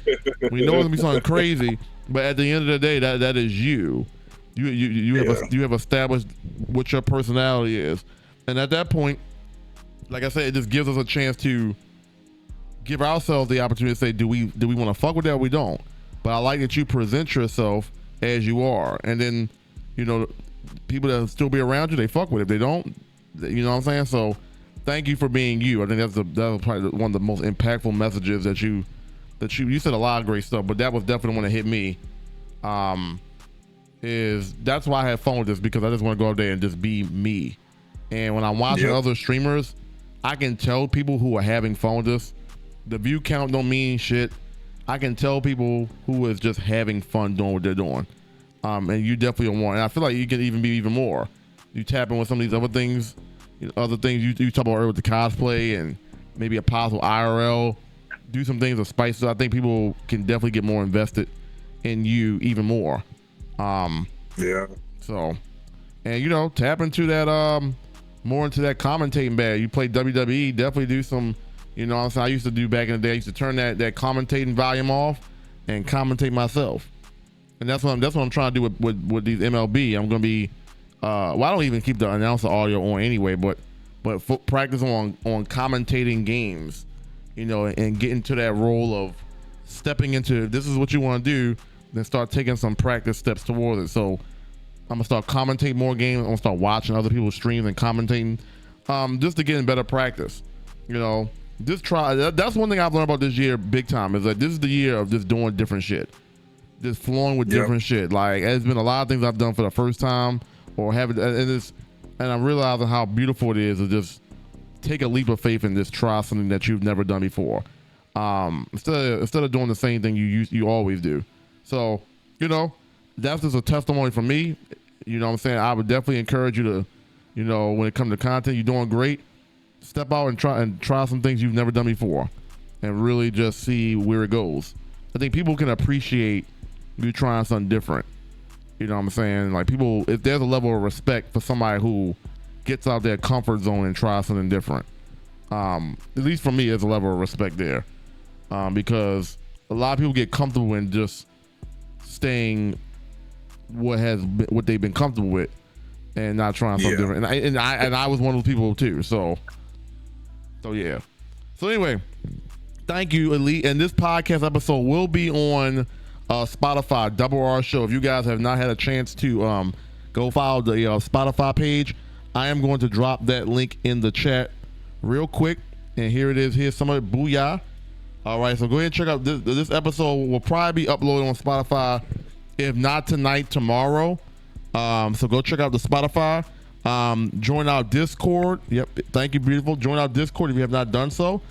Make sure you go follow Elite Socials and go check out our merchandise. We have wonderful merchandise here, and we would love for you guys to check it out. This podcast episode was absolutely fantastic, and I would want you guys to go back and watch it again. So if you guys could do me a favor and drop a follow on that Spotify page. And here's the I got 2 merch stores. So make sure you go check out both stores. And if you want to shop it, like I said, it's still birthday season. So if you want to show me some love and get something from the merch store, please do. All right. Hey, get the retro shirt. Go on, do it now. There you go. Hit that link. There you go. You let them know, Elite. There you go. I'm actually wearing one of the pieces of merch now. I've been trying to get better with wearing more of the merch from my own store to on the stream. So I'm trying to get better. I'm trying to get better with that. All right, Elite. You gave us one last thing. Do you have one? Do you have one last thing to say before we get up out of here? And two, I did mention I was going to raid you or raid somebody or Miss Missy in the event that you couldn't go live. Is that still a thing, or let me know? That's still maybe a thing. I might turn on the stream. Like, what time is it? Wait, nah. Missy will take over for me because it's already at 7:30. Okay. So I already know it a little bit. I'm gonna go. Okay. All right, bet. Because for those who don't know, we like the intentions of to raid the streamer, or the raid the angle system, because not everybody that comes on here is a streamer, but raid the person that we have as a guest. So Elite was going to be somebody who was going to raid into, so we're going to raid into Miss Missy. All right. So for those who are going to be, we still got another show. We still got Stilo 626, but I want to show some love to Miss Missy. But definitely keep your tab back over here as well, because we have another show coming up.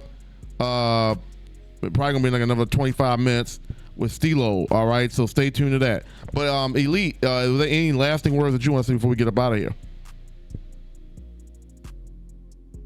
To my brothers out there who dealing with men's mental health, just know you did enough. It's okay. Go ahead, kick back, relax. It's okay. It's all love here. From an older brother to y'all, it's okay. Virtual hugs, everything. Just let it out. It's good. To my people who are in the exclusive club, that's why I sometimes call it to keep a mutual ground. Hey, it's your month. Celebrate it. Be who you are. Be what you want to be. Love who you are. It's love around this world. Yep, that is a fact. That is a true fact. All right, well, thank you again. Can we get a big clap it up for Elite? Everybody in the chat.